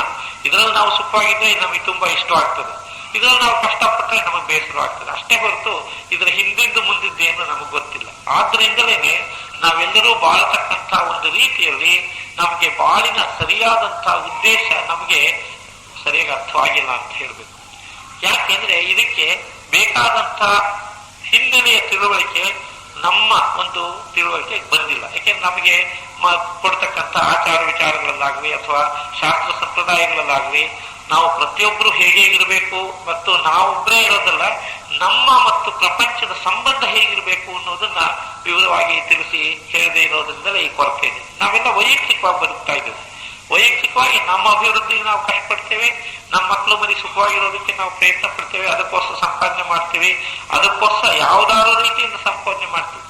ಸಂಸಾರವನ್ನು ಯಾರು ಕಷ್ಟಪಡಿಸೋದಕ್ಕೆ ಇಷ್ಟಪಡೋಲ್ಲ, ಅದಕ್ಕೋಸ್ಕರ ಅನ್ಯಾಯ ಮಾಡ್ಯಾರು ನನ್ನ ಸಂಸಾರ ಸಾಕೋದಕ್ಕೆ ನಾನು ಮಾಡ್ತಾ ಇದ್ದೀನಿ, ಅದರಲ್ಲೇ ತಪ್ಪು ಅನ್ನೋ ಪ್ರಶ್ನೆ ಬರ್ತದೆ. ಆದ್ರಿಂದ ಅನ್ಯಾಯಗಳನ್ನು ಮಾಡಿದ್ರೆ ಸಹಿತ ಅದನ್ನು ಸಮರ್ಥಿಸಿಕೊಳ್ಳೋ ರೀತಿಯಲ್ಲಿ ಸಂಸಾರ ಸಾಕಿದ್ರೆ ಅವನ ಅನ್ಯಾಯದ ಫಲ ಅವನಿಗೆ ಸಿಕ್ಕೇ ಸಿಗುತ್ತೆ. ಇದಕ್ಕೆ ವಾಲ್ಮೀಕಿ ಮಹರ್ಷಿನೇ ಉದಾಹರಣೆ. ವಾಲ್ಮೀಕಿ ಬೇಡರಾಗಿದ್ರು, ಅವರು ಹಳ್ಳಕಾಕರ ತರ ಎಲ್ಲ ರಸ್ತೆಯಲ್ಲಿ ಹೋಗ್ತಿದ್ದವ್ರನ್ನೆಲ್ಲ ತಲೆ ಹೊಡೆದು ಜೀವನ ಮಾಡ್ತಾ ಇದ್ರು. ತಲೆ ಹೊಡೆದು ಜೀವನ ಮಾಡ್ತಾ ಇರ್ಬೇಕಾದ್ರೆ ಅವರಿಗೆ ಹೀಗೆ ಅನೇಕ ಸಲ ಈ ತರ ಮಾಡಿ ಅವರು ಅದರಿಂದ ಸಂಸಾರವನ್ನು ಸಾಕ್ತಾ ಇದ್ರು. ಅವರಿಗೆ ಮಹರ್ಷಿಗಳಾದಂತಹ ಕನಕ ಸನಂದನ ಸನತ್ ಕುಮಾರ ಸನತ್ ಸುಜಾತ ಬ್ರಹ್ಮ ಮಾನಸ ಪುತ್ರರು ಅವರ ದಾರಿಯವರು ಬಂದ್ರು. ಅವರು ಸಹಿತ ಇವರು ತಲೆ ಹೊಡೆಯಕ್ಕೆ ಹೋದ್ರು. ಅವಾಗ ಅವ್ರು ಹೇಳಿದ್ರು, ಸ್ವಲ್ಪ ಇರಪ್ಪ, ನಿನಗೆ ಒಂದು ಪ್ರಶ್ನೆ ಕೇಳ್ತೀವಿ, ಆ ಪ್ರಶ್ನೆಯನ್ನ ನೀನು ಉತ್ತರಿಸಿದ್ರೆ ಆಮೇಲೆ ಬೇಕಾದ್ರೆ ನೀನು ನಮ್ಮ ತಲೆ ಹೊಡಿ ಅಂತ ಹೇಳಿ. ಏನು ಪ್ರಶ್ನೆ? ನೀನು ಈ ಕರ್ಮವನ್ನ ಮಾಡ್ತಾ ಇದೀಯಾ, ನೀನು ಅನೇಕ ಪಾಪಗಳನ್ನು ಮಾಡಿ ಸಂಪಾದನೆ ಮಾಡ್ತಿದ್ಯಾ, ನಿನ್ನ ಸಂಸಾರಕ್ಕೆ ನೀನು ಹೇಗೆ ಸಂಪಾದನೆ ಮಾಡಿಕೊಡ್ತಿದ್ಯೋ ಅದೇ ತರ ನಿನ್ನ ಪಾಪ ಪುಣ್ಯಗಳನ್ನು ನಿನ್ನ ಹೆಂಡತಿ ಮಕ್ಕಳು ಹಂಚ್ಕೋತಾರೆ, ಕೇಳ್ಕೊಂಡ್ಬ. ಆಗ ಹೋಗಿ ವಾಲ್ಮೀಕಿ ಮನೆಗೆ ಹೋಗಿ, ಏನು ನೀವೆಲ್ಲ ನಾನು ತಂದಿದ್ದನ್ನೆಲ್ಲ ಜೀವನ ಮಾಡೋದಕ್ಕೆ ಸುಖವಾಗಿರೋದಕ್ಕೆ ಉಪಯೋಗಿಸ್ಕೊಂಡಿದ್ದಿಲ್ಲ, ನೀವು ನನ್ನ ಪಾಪ ಪುಣ್ಯಗಳನ್ನೆಲ್ಲ ಹಂಚ್ಕೊಳ್ತೀರಾ? ಅಯ್ಯಯ್ಯೋ, ನಮಗೂ ಅದಕ್ಕೂ ಏನ್ ಸಂಬಂಧ, ನೀನ್ ಪಾಪ ಮಾಡಿರು ಅಂತ ನಾವು ಹೇಳಿಲ್ವಾ? ನಮ್ಗೆ ಅದೆಲ್ಲ ಗೊತ್ತಿಲ್ಲ, ನಾವೇನಿದ್ರು ನಿಮ್ ತಂದು ಹಾಕೋದಷ್ಟೇ ನಮ್ಗೆ ಜವಾಬ್ದಾರಿ ಅಷ್ಟೇ ಹೊತ್ತು ನನಗೆ ಪಾಪ ಪುಣ್ಯಗಳೆಲ್ಲ ನಮಗೆಲ್ಲ ನಿಮಗೆ ಕಟ್ಟಿದ್ದದು ಅಂತ. ಆವಾಗ ವಾಲ್ಮೀಕಿ ಜ್ಞಾನೋದಯವಾಗಿ ಆತ ಬಂದು ಸನಂದರ ಕ್ಷಮೆ ಕೇಳಿ ಅಲ್ಲಿಂದ ಹೇಗೆ ಮಹರ್ಷಿಗಳಾದ್ರು ಅನ್ನೋದು ಕಥೆ ಎಲ್ಲರಿಗೂ ಗೊತ್ತಿದೆ. ಹಾಗೆ ಜೀವನದ ಉದ್ದೇಶವನ್ನು ತಪ್ಪಾಗಿ ತಿಳ್ಕೊಂಡವರು ಯಾವ್ಯಾವುದೋ ರೀತಿಯಿಂದ ಜೀವನ ಮಾಡಿ ಅದರಲ್ಲೇ ಸುಖಪಟ್ಟು ಅದೇ ಸರಿ ಅಂತ ತಿಳ್ಕೊಳ್ತಾ ಇದ್ವಿ. ಅದರಿಂದಲೇ ಪ್ರಪಂಚದಲ್ಲಿ ಇಷ್ಟೆಲ್ಲ ವೈಷಮ್ಯಗಳು, ಇಷ್ಟೆಲ್ಲ ಅನಾಹುತಗಳು ನಡೀತಿದೆ ಅಂತ ಅರ್ಥ ಮಾಡ್ಕೋಬೇಕು. ನಾವು ಜೀವನ ಮಾಡುವಂತೆ ಎಲ್ಲರೂ ಅದೇ ತರ ಜೀವನ ಮಾಡಬೇಕು. ಎಲ್ಲರೂ ಈಶ್ವರರ ಅಂಶಗಳು, ನಮ್ಮಂತೆ ಅವರೂ ಮನುಷ್ಯರು ಅಥವಾ ಸೋದರರು. ಈ ಭಾವನೆಗಳೆಲ್ಲ ವಿಶಾಲವಾಗಿ ಬಂದಿದ್ದು ಇತ್ತೀಚೆಗೆ ಮಾತ್ರ. ಯಾಕೆಂದ್ರೆ ಅದು ಹುಟ್ಟಿದ್ರೂ ಅದನ್ನು ಒತ್ತಾಯಿಸಿರಲಿಲ್ಲ. ಪ್ರತಿಯೊಬ್ರು ನೀನೂ ಎಲ್ಲರಂತೇನೆ ನೀನು ಮನುಷ್ಯ, ಎಲ್ಲರೂ ನಿನ್ನಂತೇನೆ ಮನುಷ್ಯರು, ಹೀಗೆಲ್ಲ ಇದ್ರೆ ಆ ಸ್ಥಿತಿಯನ್ನು ತಿಳುವಳಿಕೆಯನ್ನು ಯಾರು ತೋರಿಸ್ತಾನೆ ಇರಲಿಲ್ಲ. ಅದಕ್ಕೆ ಈ ತಿಳುವಳಿಕೆ ಇಲ್ಲದೇನೆ ನಾವು ಮಾಡ್ತಕ್ಕಂಥ ಅನೇಕ ಪಾಪಕರ್ಮಗಳಿಗೆ ನಾವು ಹೊಣೆಯಾಗಬೇಕಾಗಿದೆ. ಇಂಥ ಒಂದು ಸ್ಥಿತಿಯಲ್ಲಿ ಥಿಯಾಸಫಿಯ ತಿಳುವಳಿಕೆಯಿಂದ ಈ ಒಂದು ಜೀವನದಲ್ಲಿ ಯಾವ ರೀತಿ ಬದುಕಬೇಕು, ಯಾವ ರೀತಿ ಬಾಳಬೇಕು, ಇದಕ್ಕೆ ನಮ್ಮ ಉದ್ದೇಶ ಏನಿರಬೇಕು ಅನ್ನೋದನ್ನ ಸರಿಯಾಗಿ ತಿಳಿಸಿ ಹೇಳ್ತಕ್ಕಂಥ ತಿಳುವಳಿಕೆ ಕೊಟ್ಟಿದೆ. ಅದರ ಪ್ರಕಾರ ನಾವು ಜೀವನವನ್ನ, ಇಡೀ ವಿಶ್ವ ಸೃಷ್ಟಿಯನ್ನೇ ಒಂದು ಸಮಗ್ರವಾಗಿ ನೋಡ್ಬೇಕು. ಬರೀ ನಾವು ಹುಟ್ಟಿ ನಾವು ಬೆಳೆಯತಕ್ಕಂಥದ್ದು, ನಾವು ಜೀವನ ಮಾಡೋದಷ್ಟೇ ಅಲ್ಲ, ಇಡೀ ವಿಶ್ವದ ಸೃಷ್ಟಿಯನ್ನೇ ನಾವು ಒಂದು ಕಣವಾಗಿದ್ದೇವೆ. ನಮ್ಮಂತೇನೆ ಅನೇಕರು ಸೃಷ್ಟಿಯಾಗಿದ್ದಾರೆ, ಎಲ್ಲರೂ ಸಂಸರಣೆ ಹೊಂದಬೇಕು. ಹೀಗೆ ಯಾರು ಖನಿಜದಿಂದ ಪ್ರಾಣಿ, ಪ್ರಾಣಿಯಿಂದ ಸಸ್ಯ, ಸಸ್ಯದಿಂದ ಮನುಷ್ಯ, ಮೃಗದಿಂದ ಮನುಷ್ಯ, ಹೀಗೆ ಮನುಷ್ಯದಿಂದ ಮತ್ತೆ ದೇವತ್ವಕ್ಕೆ ಹೋಗ್ಬೇಕು. ಈ ಒಂದು ಸಂಸರಣ ಕ್ರಿಯೆಯಲ್ಲಿ, ಸಂಸರಣ ಪಥದಲ್ಲಿ ಪ್ರತಿಯೊಬ್ಬರು ಮುಂದೆ ಹೋಗ್ಬೇಕು, ಪ್ರತಿಯೊಬ್ಬರಿಗೂ ನಾವು ಎಲ್ಲರಿಗೂ ಸಹಾಯ ಮಾಡಬೇಕು. ಈ ರೀತಿಯ ಒಂದು ಭಾವನೆ ಬಂದಾಗ ಇದನ್ನು ತಿಳ್ಕೊಳ್ಳೋದಕ್ಕೆ ಬಹಳ ಪ್ರಾಮುಖ್ಯತೆ ಕೊಡಬೇಕಾಗಿದೆ. ಯಾಕೆಂದ್ರೆ ಇದು ಈಶ್ವರನ ಸಂಕಲ್ಪ. ಈ ಸಂಸರಣ ಯೋಜನೆ ಅನ್ನೋದು ಮುಖ್ಯವಾಗಿ ಈಶ್ವರನ ಸಂಕಲ್ಪ. ಇದು ಆ ಈಶ್ವರನ ಸಂಕಲ್ಪದಂತೆ ಸೃಷ್ಟಿಯಲ್ಲಿ ಎಲ್ಲರೂ ಸಂಸರಣ ಹೊಂದಲೇಬೇಕು. ಅವರಿಗೆ ಅನೇಕ ಜನ್ಮಗಳನ್ನು ಕೊಟ್ಟು ಅವ್ರ ಮಾರ್ಪಾಡುಗಳು, ಅವರ ಅನುಭವಗಳಿಂದ ಅವ್ರು ಮುಂದೆ ಹೋಗಿ ಒಳ್ಳೆ ಉತ್ತಮ ಜನ್ಮಗಳನ್ನು ಹೊಂದಿ ಹೀಗೇನೆ ಜನ್ಮವನ್ನ ಕಳ್ಕೊಳ್ತಕ್ಕಂಥ ಮುಮುಕ್ಷತ್ವ ತನಕ ಅವ್ರು ಹೋಗಿ ಅಲ್ಲಿಂದ ದೇವರಾಗಬೇಕು. ಹಾಗೆ ಮತ್ತೆ ಪುನಃ ದೇವರ ಜೊತೆಗೆ ಬರಬೇಕು. ಈ ಸಂಸರಣ ಕ್ರಿಯೆಯಲ್ಲಿ ಮನುಷ್ಯನ ಪಾತ್ರ ಏನ್? ಹಾಗಾದ್ರೆ ಸಂಸರಣ ಕ್ರಿಯೆ ಇದೆ, ಅದಕ್ಕೆ ಈಶ್ವರನೇ ಸಾಕ್ಷಿ. ಈಶ್ವರನೇ ಯೋಜನೆ ಮಾಡಿದಾಗ ನಾವೇನ್ ಮಾಡ್ಬೇಕು? ಈಗ ಸರ್ಕಾರದವರು ಒಂದು ವ್ಯವಸ್ಥೆ ಮಾಡ್ತಾರೆ, ಒಂದು ಬಸ್ ವ್ಯವಸ್ಥೆ ಆಗ್ಲಿ, ಒಂದು ರೇಷನ್ ವ್ಯವಸ್ಥೆ ಆಗ್ಲಿ, ಯಾವುದೋ ಒಂದು ಮಾಡ್ತಾರೆ. ಅದಕ್ಕೆ ಪ್ರತಿಯೊಬ್ಬನ ಕರ್ತವ್ಯ, ಪ್ರತಿಯೊಬ್ಬ ಪೌರನ ಕರ್ತವ್ಯ ಏನಿದೆ? ಅವ್ರು ಮಾಡಿದಾರಲ್ಲ, ಅವ್ರ ಜವಾಬ್ದಾರಿ ನಮ್ಗೆಲ್ಲ ಸರಿಯಾಗಿ ಸಿಕ್ಕರೆ ಸಾಕು. ಆದ್ರೆ ಒಂದು ಕ್ಯೂ ನಿಂತ್ಕೊಳ್ಳೋದ್ರಲ್ಲಿ ನಾವ್ ಏನ್ ತೋರಿಸ್ತೀವಿ? ಮೊದಲು ಬಂದವರಿಗೆ ಬಿಟ್ಬಿಟ್ಟು ನಾವು ಹಿಂದ್ಗಡೆಯಿಂದ 4ನೇವರೋ 8ನೇವರೋ ಹೋಗಿ ನಮ್ಮ ಕಾರ್ಡ್ ಮುಂದಿಟ್ಟು ನಮಗೆ ಬೇಕು ಮುಂಚೆ ಅಂತ ತೋರಿಸ್ತೀವಿ. ಬಸ್ ಹತ್ತಬೇಕಾದ್ರೆ ಅಲ್ಲಿ ನಿಂತಿದ್ದವರನ್ನ ನಿಂತ ಕಡೆ ಎಲ್ಲ ಹಾಕ್ಬಿಟ್ಟು ನಾವು ಬಸ್ಸಿಗೆ ಹತ್ತೋದಕ್ಕೆ ಹೋಗ್ತೀವಿ. ಇದೆಲ್ಲ ಏನ್ ತೋರಿಸುತ್ತೆ? ನಾವು ಅದಕ್ಕೇನು ಸಹಾಯ ಮಾಡ್ತಾ ಇಲ್ಲ, ವ್ಯವಸ್ಥೆಗೂ ಸಹಾಯ ಮಾಡ್ತಾ ಇಲ್ಲ. ಹಾಗೆ ಪ್ರಪಂಚದಲ್ಲಿ ಈಶ್ವರ ಸೃಷ್ಟಿಯಲ್ಲಿ ಸಂಸರಣೆ ಹೇಗೆ ಮುಂದುವರಿಬೇಕು ಅಂತ ಇದೆಯೋ ಅದನ್ನ ಅರ್ಥ ಮಾಡಿಕೊಂಡು ನಾವು ಪ್ರತಿಯೊಬ್ಬರು ಅದಕ್ಕೆ ಸಹಾಯ ಮಾಡುವಂತೆ ನಮ್ಮ ಜೀವನವನ್ನು ಸಾಗಿಸೋದೇ ನಮ್ಮ ಉದ್ದೇಶವಾಗಿದೆ. ಅಂದ್ರೆ ಈಶ್ವರ ಸಂಸರಣೆಯನ್ನು ಅರ್ಥ ಮಾಡ್ಕೋಬೇಕು. ಈಶ್ವರ ಸಂಸರಣೆ ಅರ್ಥ ಇಲ್ಲದೆ ಇರೋದ್ರಿಂದಲೇ ನಾವು ಬೇರೆ, ಇನ್ನೊಬ್ರು ಬೇರೆ, ಪ್ರತಿಯೊಬ್ರು ಅವ್ರವ್ರ ಪಾಡಿಗೆ ಅವ್ರವ್ರು ಬದುಕ್ತಾರೆ, ನಮಗೂ ಅವ್ರಿಗೂ ಏನ್ ಸಂಬಂಧ? ಹೀಗೆ ನಾವು ಒಂದು ಸ್ವಾರ್ಥ ಮನೋಭಾವವನ್ನು ಹೊಂದಿ ನಮ್ಮ ರೀತಿಯಲ್ಲಿ ನಾವು ಬದುಕೋದ್ರಿಂದ ಏನಾಗ್ತಾ ಇದೆ ಅಂದ್ರೆ ಪ್ರಪಂಚದಲ್ಲಿ ಒಬ್ಬರಿಗೊಬ್ಬರಿಗೇನು ಒಂದು ಉಪಕಾರವಾಗ್ಲಿ, ಪ್ರೀತಿ ಭಾವವಾಗ್ಲಿ ಯಾವುದು ಬೆಳೀದೇನೆ ಅನೇಕರು ಇನ್ನೊಬ್ಬರಿಗೆ ಶತ್ರುಗಳಾಗೆ ಬದುಕ್ತಾ ಇದ್ದಾರೆ. ಈ ರೀತಿ ಒಬ್ಬರನ್ನೊಬ್ರು ಮೋಸ ಮಾಡೋದು, ವಂಚನೆ ಮಾಡೋದು ಎಲ್ಲದನ್ನು ಕಲ್ತ್ಕೊಂಡ್ರೆ ಹೇಗೆ ಸಂಸರಣೆ ಮುಂದುವರಿಯೋದು? ಆದ್ರಿಂದ ಸಂಸರಣೆಯಿಂದ ಆಗ್ಬೇಕಾದ ಉಪಯೋಗಗಳು ಆಗದೆ ಇರೋದಕ್ಕೆ ಸಂಸರಣೆಯ ಅರಿವೇ ನಮಗಿಲ್ಲ. ಈ ಸಂಸರಣೆ ಅರಿವು ಏನು ಹಾಗಾದ್ರೆ? ಇದು ಸ್ವಲ್ಪ ನೋಡೋಣ. ಈಶ್ವರ ಯೋಜನೆಯಲ್ಲಿ ಈಗಾಗಲೇ ನಿಮ್ಗಿಲ್ಲಾಗಲೇ ಚಿತ್ರಗಳನ್ನು ಬರೆದು ತೋರಿಸಿದ್ರು, ಅದನ್ನು ನಾನು ನಿಮ್ಗೆ ಜ್ಞಾಪಿಸ್ತೀನಿ. ಇಲ್ಲಿ ಆದಿಲೋಕದಿಂದ ಹಿಡಿದು ಸ್ಥೂಲ ಲೋಕದವರೆಗೆ 7 ತತ್ವಗಳಿವೆ, 7 ಲೋಕಗಳಿವೆ. ಇದರಲ್ಲಿ ಬ್ರಹ್ಮಶಕ್ತಿ ಮೊದಲು ಬಂದು ಎಲ್ಲ ವಸ್ತುಗಳನ್ನು ನಿರ್ಮಾಣ ಮಾಡ್ತು. ಅದರಲ್ಲಿ ಆಕಾರಗಳನ್ನು ಕಟ್ಟೋದಕ್ಕೆ ವಿಷ್ಣು ಶಕ್ತಿ ಬಂತು. ಆ ವಿಷ್ಣು ಶಕ್ತಿ ಪುನಃ ಇಲ್ಲಿ ಊರ್ಧ್ವಗತಿಯಲ್ಲಿ ನಮ್ಮ ಜೀವಾತ್ಮವನ್ನ 5ನೇ ಅಂದ್ರೆ ಮನೋಲೋಕದ ವರೆಗೆ ತೆಗೆದುಕೊಂಡು ಹೋದಾಗ ಆಗ ಮೇಲಿನಿಂದ ಮತ್ತೆ ಶಿವಶಕ್ತಿ ಬಂದು ಅದನ್ನ ಅರೂಪ ಲೋಕದಲ್ಲಿ ನಿಂತುಕೊಂಡು ತನ್ನ ಒಂದು ಜೀವಾತ್ಮನಿಗೆ ಮನಸ್ಸನ್ನು ಕೊಡ್ತು. ಆ ಮನಸ್ತತ್ವದಿಂದ ಮನುಷ್ಯ ಮುಂದಕ್ಕೆ ಹೋಗ್ಬೇಕು. ಹೀಗೆ ಎಲ್ಲ ಬೆಳಗ್ಗೆ ಕೇಳಿದ್ರು. ಅಂದ್ರೆ ಇದರಲ್ಲಿ ಸಾಧಾರಣವಾಗಿ ಸಂಸರಣದಲ್ಲಿ 3 ಭಾಗ ಮಾಡಬಹುದು. ಅಂದ್ರೆ ಮೇಲಿನಿಂದ ಕೆಳಗಿನ ತನಕ ಇಳಿದು ಪ್ರಕೃತಿಯಲ್ಲಿ ಕೆಳಲೋಕಗಳಿಗೆ ತನಕ ಬರೋ ತನಕ ಅಧೋಗತಿ, ಅಧೋಮುಖವಾದಂತಹ ಚಲನೆ. ಅಂದ್ರೆ ಅಧೋಮುಖವಾದಂತಹ ಚಲನೆ ಜೀವಾತ್ಮ ತನ್ನ ಶಕ್ತಿಯನ್ನ ಪ್ರಕೃತಿಯೊಳಗೆ ತೊಡಗಿಸಿಕೊಂಡು ಬಂಧನದಲ್ಲಿ ಸಿಗಾಕ್ಬಿಡ್ತಾರೆ. ಬಂಧನದಲ್ಲಿ ಸಿಗಾಕೊಂಡು ತಾನೇನೆ ಆ ಆಕಾರಗಳು ಅನ್ನೋ ಭಾವನೆಯಲ್ಲಿ ಬಂದು ಅದರಲ್ಲೇ ಒದ್ದಾಡ್ತಕ್ಕಂಥ ಪರಿಸ್ಥಿತಿ. ಖನಿಜ ರೂಪ ತನಕ ಬರೋ ತನಕ ಈ ಅಧೋಮುಖವಾದಂಥ ಒಂದು. ಆಮೇಲೆ ಖನಿಜ ರೂಪದಿಂದ ಮುಂದಕ್ಕೆ ಹೋಗ್ತಾ ಊರ್ಧ್ವಮುಖವಾದಂತಹ ಒಂದು ಪ್ರಗತಿಯಲ್ಲಿ 2 ಭಾಗಗಳಿವೆ. ಆ ಊರ್ಧ್ವಮುಖವಾದಂತಹ ಪ್ರಗತಿಯಲ್ಲಿ 2 ಭಾಗಗಳಿವೆ. ಅದನ್ನ ಪ್ರವೃತ್ತಿ ಮತ್ತು ನಿವೃತ್ತಿ ಅಂತ ಕರೀತಾರೆ. ಪ್ರವೃತ್ತಿ ಅಂದ್ರೆ ತನ್ನ ಒಂದು ಸಂಸರಣೆಯಲ್ಲಿ ಇನ್ನೂ ಅನುಭವಗಳನ್ನು ಗಳಿಸಿಕೊಂಡು ಇನ್ನೂ ಹೆಚ್ಚು ಹೆಚ್ಚು ಕ್ಲಿಷ್ಟವಾದ ಆಕಾರಗಳನ್ನು ಪಡೆದುಕೊಂಡು ತನ್ನ ಪ್ರತ್ಯೇಕತೆಯನ್ನೇ ಜಾಸ್ತಿ ಮಾಡಿಕೊಳ್ತಾ ಹೋಗೋದು. ಪ್ರತ್ಯೇಕತೆಯನ್ನು ಜಾಸ್ತಿ ಮಾಡಿಕೊಳ್ತಾ ಹೋದಾಗ ಮನುಷ್ಯನಲ್ಲಿ ರೂಪಲೋಕದವರೆಗೆ ಆ ಜೀವಾತ್ಮ ಏರೋ ತನಕಲುವೆ, ಅಂದ್ರೆ ಮನುಷ್ಯನ ಆಗೋ ತನಕ ಸಮೂಹಾತ್ಮದಿಂದ ಬೇರೆಯಾಗಿ ಜೀವಾತ್ಮಕ್ಕೆ ಒಂದು ದೇಹಾತ್ಮಕ್ಕೆ ಒಂದು ಜೀವಾತ್ಮವನ್ನು ಒದಗಿಸಿಕೊಡೋ ತನಕಲುವೆ ಈ ಪ್ರತ್ಯೇಕತೆಗೆ ಹೆಚ್ಚು ಪ್ರಾಧಾನ್ಯತೆ ಇದೆ. ಅಂದ್ರೆ ಎಲ್ಲ ಆಕಾರಗಳು ತಾವು ಪ್ರತ್ಯೇಕವಾಗಿ ಹೋಗುತ್ತೆ. ಪ್ರತ್ಯೇಕವಾಗಿ ಹೋದಂತ ಆಕಾರಗಳಲ್ಲಿ ಪ್ರತ್ಯೇಕವಾದ ಗುಣಗಳು ಒಂದಕ್ಕೊಂದು ಸಂಬಂಧ ಇಲ್ಲದೆ ಇರೋದು. ಹೀಗಾಗಿ ಕ್ಲಿಷ್ಟತೆ ಜಾಸ್ತಿ ಆಗ್ತಾ ಇದೆ. ಆ ಕ್ಲಿಷ್ಟತೆ ಜಾಸ್ತಿ ಆಗಿರೋದ್ರಿಂದ ಮನುಷ್ಯ ರೂಪಕ್ಕೆ ಬಂದು ಹೊಸ್ತರಲ್ಲಿ ಸಹಿತವೆ ಜೀವಾತ್ಮ ತನ್ನ ಪ್ರತ್ಯೇಕತೆಯನ್ನೇ ಗಮನಿಸ್ತಾ ಇದ್ದಾರೆ. ಅದಕ್ಕೆ ನಾವೆಲ್ಲ ಬೇರೆ ಬೇರೆ ಅಂತ ತಿಳ್ಕೊಂಡಿರೋದು. ಯಾಕೆಂದ್ರೆ ನಮ್ಗಿನ್ನೂ ನಾವು ದೇವರಿಂದ ಬಂದಂತ ಕಿಡಿಗಳು, ನಾವೆಲ್ಲ ಮತ್ತೆ ದೇವರ ಕಡೆ ಹೋಗ್ಬೇಕು ಅನ್ನೋ ತಿಳುವಳಿಕೆ ಬಂದಿಲ್ಲ. ನಾವು ಬರೀ ದೇಹಾತ್ಮದಲ್ಲಿ ಮನುಷ್ಯರಾಗಿದ್ದೀವಿ ಅಷ್ಟೇ. ಅದಕ್ಕೆ ನಾವು ದೇಹಾತ್ಮ ಒಂದೇ ಮನುಷ್ಯ ಅಂತ ತಿಳ್ಕೊಂಡಿದ್ವಿ. ನಾವು ಯಾರು? ನಮ್ಮ ದೇಹ, ನಮ್ಮ ಒಂದು ಇಷ್ಟ ಅನಿಷ್ಟಗಳು, ಕಾಮದೇಹ ಮತ್ತು ರೂಪದೇಹ, ಇಷ್ಟನ್ನು ಮಾತ್ರ ನಾವು ದೇಹಾತ್ಮ ಅಂತ ಕರಿತೀವಿ. ಆ ದೇಹಾತ್ಮದಲ್ಲೇ ನಮ್ಮ ತಿಳುವಳಿಕೆ ಇರೋದ್ರಿಂದ ನಾವು ಇದಕ್ಕೋಸ್ಕರ ಕಷ್ಟಪಡ್ತೀವಿ, ಇದ್ರ ಸುಖಕ್ಕೋಸ್ಕರ ಒದ್ದಾಡ್ತೀವಿ. ಒಂದ್ ದಿವಸ ಹಸುವಾದ್ರೆ ಇರೋಕ್ಕಾಗೋಲ್ಲ, ಅಥವಾ ಒಳ್ಳೆ ಚೆನ್ನಾಗಿ ಹಾಸಿಗೆ ಇಲ್ಲದೆ ಮಲಗೋಕ್ಕಾಗೋಲ್ಲ, ಅಥವಾ ರೆಸ್ಟ್ ಇಲ್ಲದೆ ಇದ್ರೆ ಕಷ್ಟವಾಗ್ತದೆ, ಇನ್ನೊಬ್ಬರಿಗೋಸ್ಕರ ನಾವೇನು ಕಷ್ಟಪಡೋಕ್ಕಾಗಲ್ಲ. ಹೀಗೆ ನಮ್ಮ ಒಂದು ಪರಿಸ್ಥಿತಿ ಹೇಗಿದೆ, ನಾವು ನಮಗಾಗಿಯೇ ಬದುಕ್ತಕ್ಕಂಥ ಸ್ವಾರ್ಥ ನಮ್ಮಲ್ಲಿ ತುಂಬಿಕೊಟ್ಟಿದೆ. ಯಾಕೆಂದ್ರೆ ಪ್ರತಿಯೊಬ್ರು ನಾವು ಬೇರೆ ಬೇರೆ ಇರ್ತಾರೆ.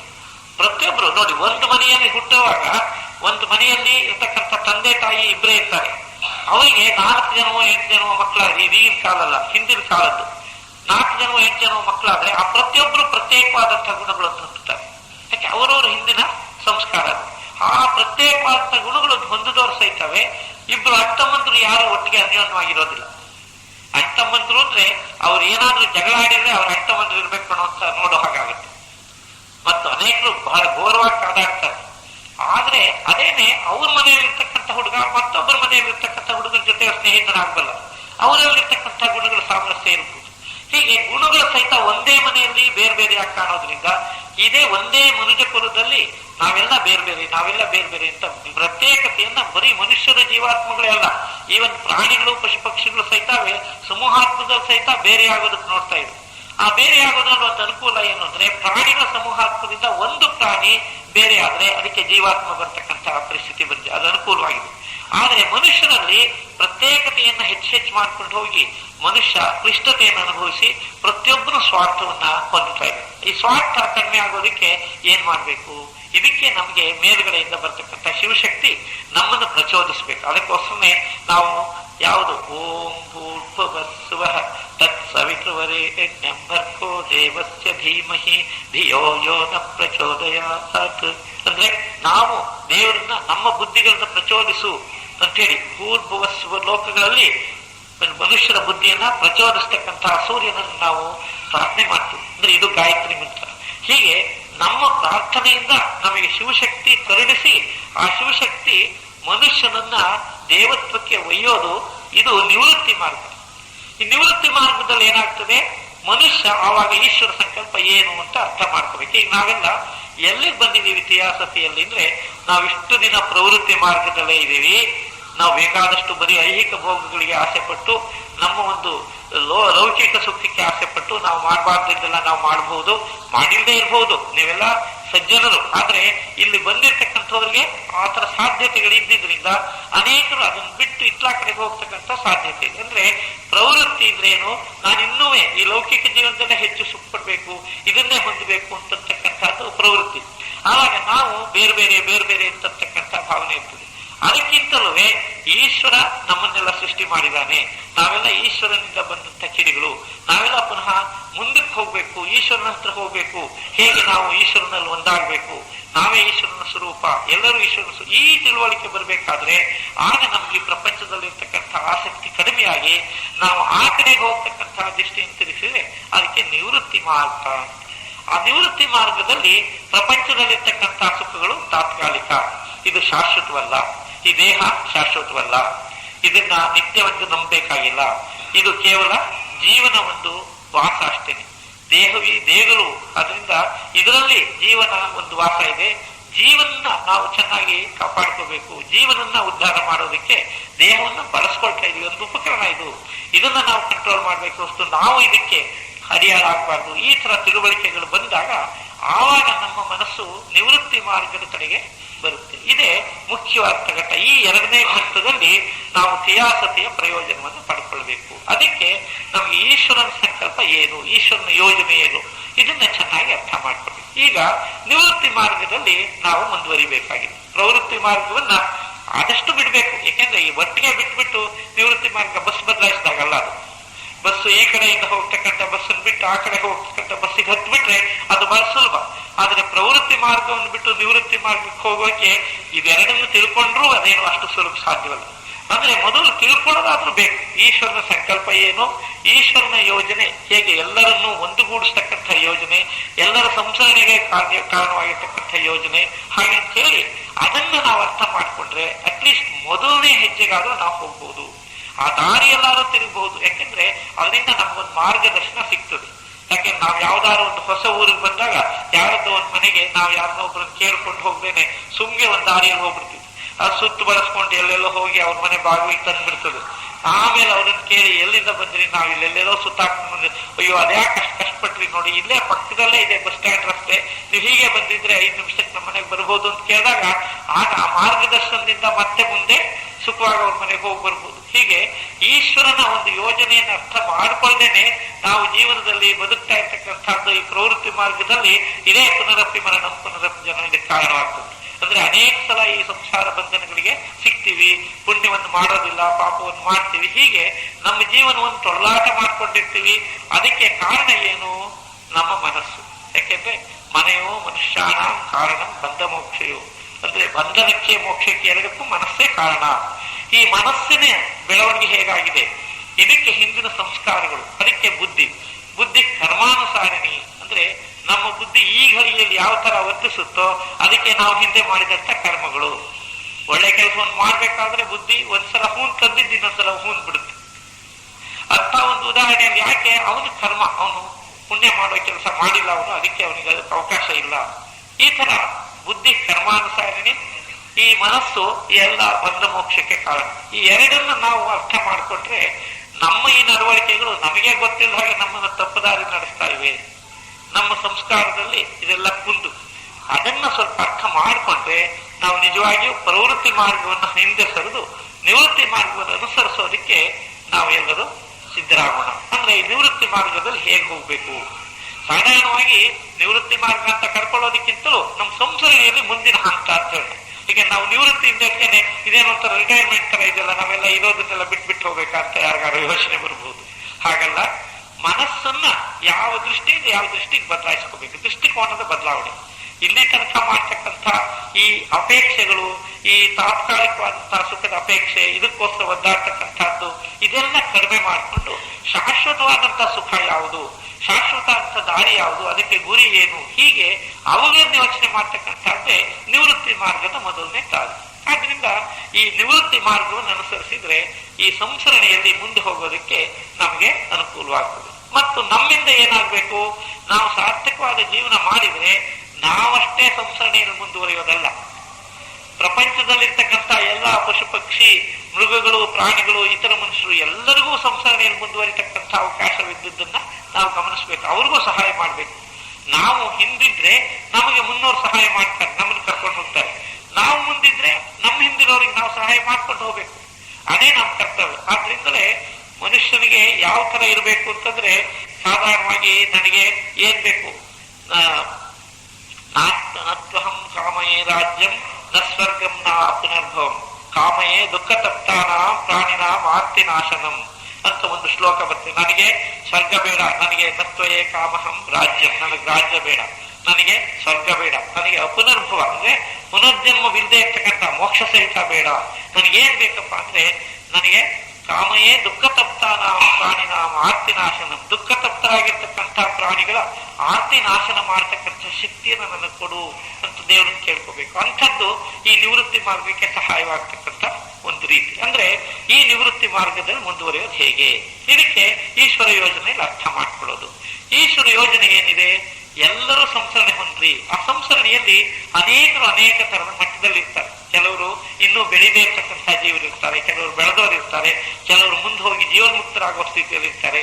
ಎಲ್ಲರನ್ನೂ ಒಟ್ಟಿಗೆ ನಾವು ನೋಡ್ತೀವಿ. ಅದರಲ್ಲಿ ನಾವು ಯಾವ ಮಟ್ಟದಲ್ಲಿದ್ದೀವಿ, ನಾವು ಯಾವ ಜಾಗದಲ್ಲಿದ್ದೀವಿ, ನಾವು ಹೇಗೆ ಅದನ್ನ ಹೊಂದಿಕೊಂಡು ನಮ್ಮಿಂದ ಒಂದು ಪ್ರಪಂಚದ ಜನಗಳಿಗೆ ಏನ್ ಸೇವೆ ಮಾಡಬಹುದು ಅಥವಾ ಈಶ್ವರನ ಸಂಕಲ್ಪಕ್ಕೆ ಯಾವ ರೀತಿ ಅನುಕೂಲವಾಗಬಹುದು ಅನ್ನೋದನ್ನ ಅರ್ಥ ಮಾಡ್ಕೋಬೇಕು. ಇದರಲ್ಲಿ ಮುಖ್ಯವಾದಂತಹ ಮೊದಲನೇದು, ನಾವು ಹುಟ್ಟದಾಗಿಂದ ಇಲ್ಲಿ ತನಕ ನಮ್ಮ ಒಂದು ಗುರಿ ಏನಾಗಿದೆ, ದೇಹಾತ್ಮದ ಜೀವನ. ನಾವೇ ದೇಹಾತ್ಮ ಅಂತ ತಿಳ್ಕೊಂಡಿರೋದು. ಇದನ್ನ ಮೊದಲು ಬಿಡಬೇಕು.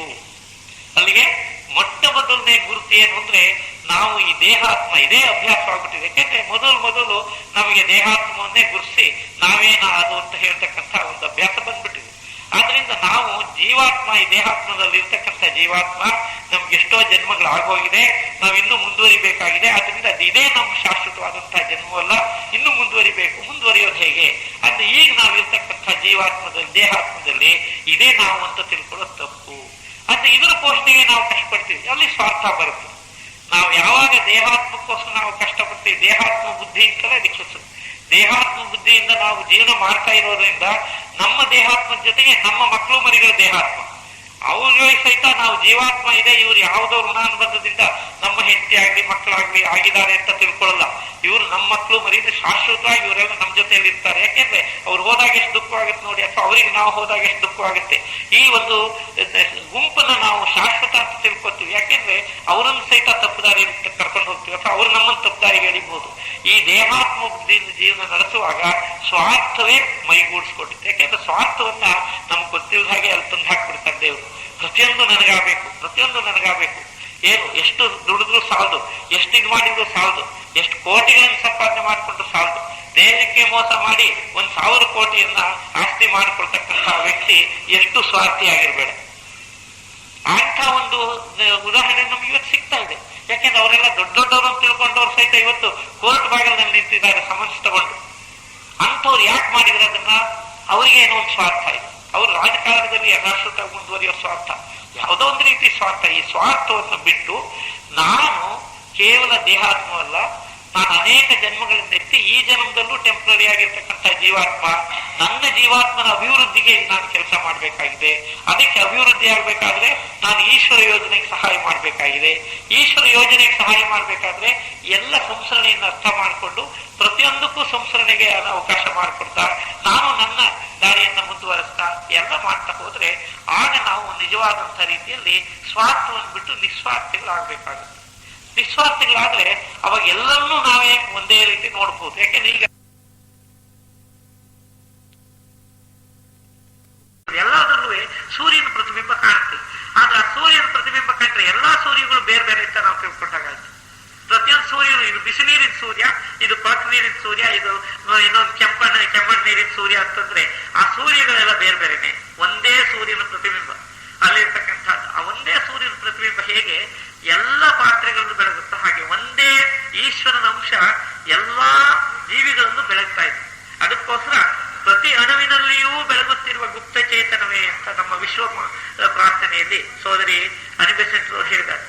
ಪ್ರತಿ ಅಣುವಿನಲ್ಲಿಯೂ ಬೆಳಗುತ್ತಿರುವ ಗುಪ್ತ ಚೇತನವೇ, ಪ್ರತಿ ಪ್ರಾಣಿಯಲ್ಲಿಯೂ ಬೆಳಗುತ್ತಿರುವ ಗುಪ್ತ ಜ್ಯೋತಿಯೇ, ಪ್ರತಿಯೊಂದನ್ನು ತನ್ನ ಒಂದನ್ನಾಗಿಸಿರುವ ಗುಪ್ತ ಪ್ರೇಮವೇ.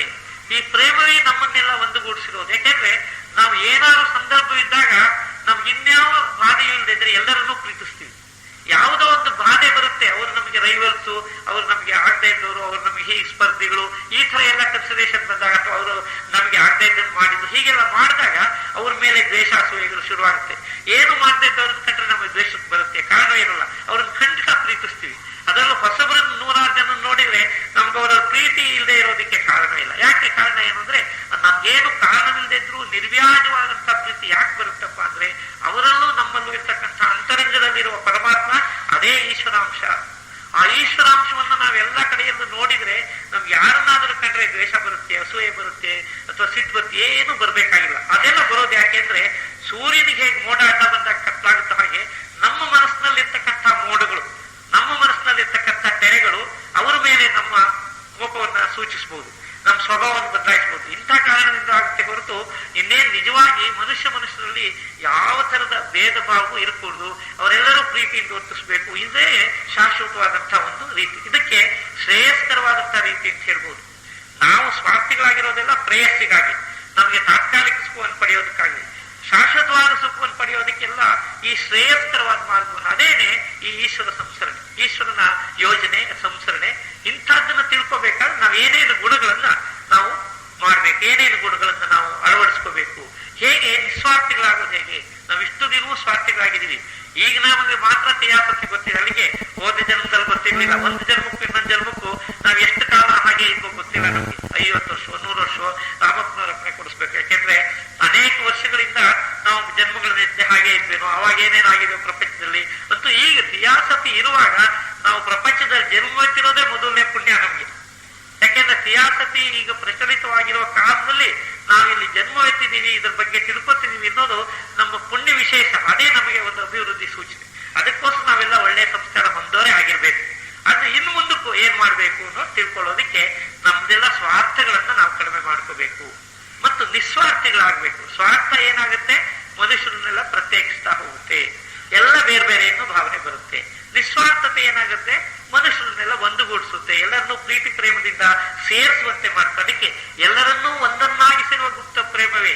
ಯಾರು ನಿನ್ನೊಡನೆ ಒಂದಾಗಿ ತಿಳಿದಿರುವರೋ ಅವರು ಇದೇ ಕಾರಣದಿಂದಲೇ ಇತರರೊಂದಿಗೂ ತನ್ನ ಐಕ್ಯತೆಯನ್ನು ಅರಿಯಲಿ.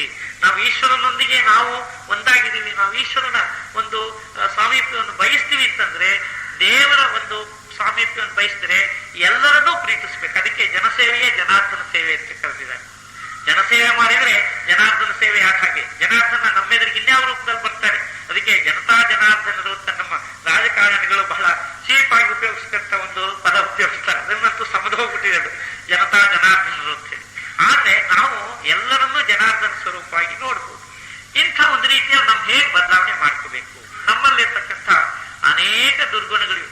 ಸ್ವಾರ್ಥದ ಜೊತೆಯಲ್ಲಿ ಆಸೆ, ಆಮೇಲೆ ಕೋಪ ಸ್ವಭಾವ, ಜಿಪುಣತನ, ಸಂಶಯ ಸ್ವಭಾವ, ಹೀಗೆ ನಾನಾ ತರದ ಆಸೆಗಳ ಜೊತೆಗೆ ಇದೆಲ್ಲ ಬಂದ್ಬಿಟ್ಟಿದೆ. ಯಾಕೆಂದ್ರೆ ಆಸೆ ತಾನಾಗೆ ತಾನು ಪೂರೈಸಲಾರದು. ಒಂದು ರೂಪಾಯಿ ಬೇಕು ಅಂತಂದ್ರೆ ಎಲ್ಲಿ ಸಿಗುತ್ತೆ? ಯಾರ ಜೇಬ್ನಲ್ಲಿದೆ ಎತ್ಕೋಬಹುದು ಅಂತ ಮೊದಲನೇ ಆಸೆ ಬರುತ್ತೆ. ಒಂದು ರೂಪಾಯಿ ಸಿಗ್ಬೇಕಾದ್ರೆ ಯಾರ ಹತ್ರ ಯಾರು ಮೋಸ ಮಾಡಿದ್ರೆ ಒಂದು ರೂಪಾಯಿ ಪಡಿಬಹುದು ಇವತ್ತು, ಅಥವಾ ಯಾರಿಗೆ ಸುಳ್ಳು ಹೇಳಿದ್ರೆ ಒಂದು ರೂಪಾಯಿ ಪಡಿಬಹುದು. ಹೀಗೆ ಒಂದು ಆಸೆ ಜೊತೆಗೆ ಏನಾಗ್ತದೆ, ಒಂದು ಸ್ವಾರ್ಥದ ಜೊತೆಗೆ ಅನೇಕ ದುರ್ಗುಣಗಳು ಮೈಗೂಡಿಸ್ಕೊಂಡಿವೆ.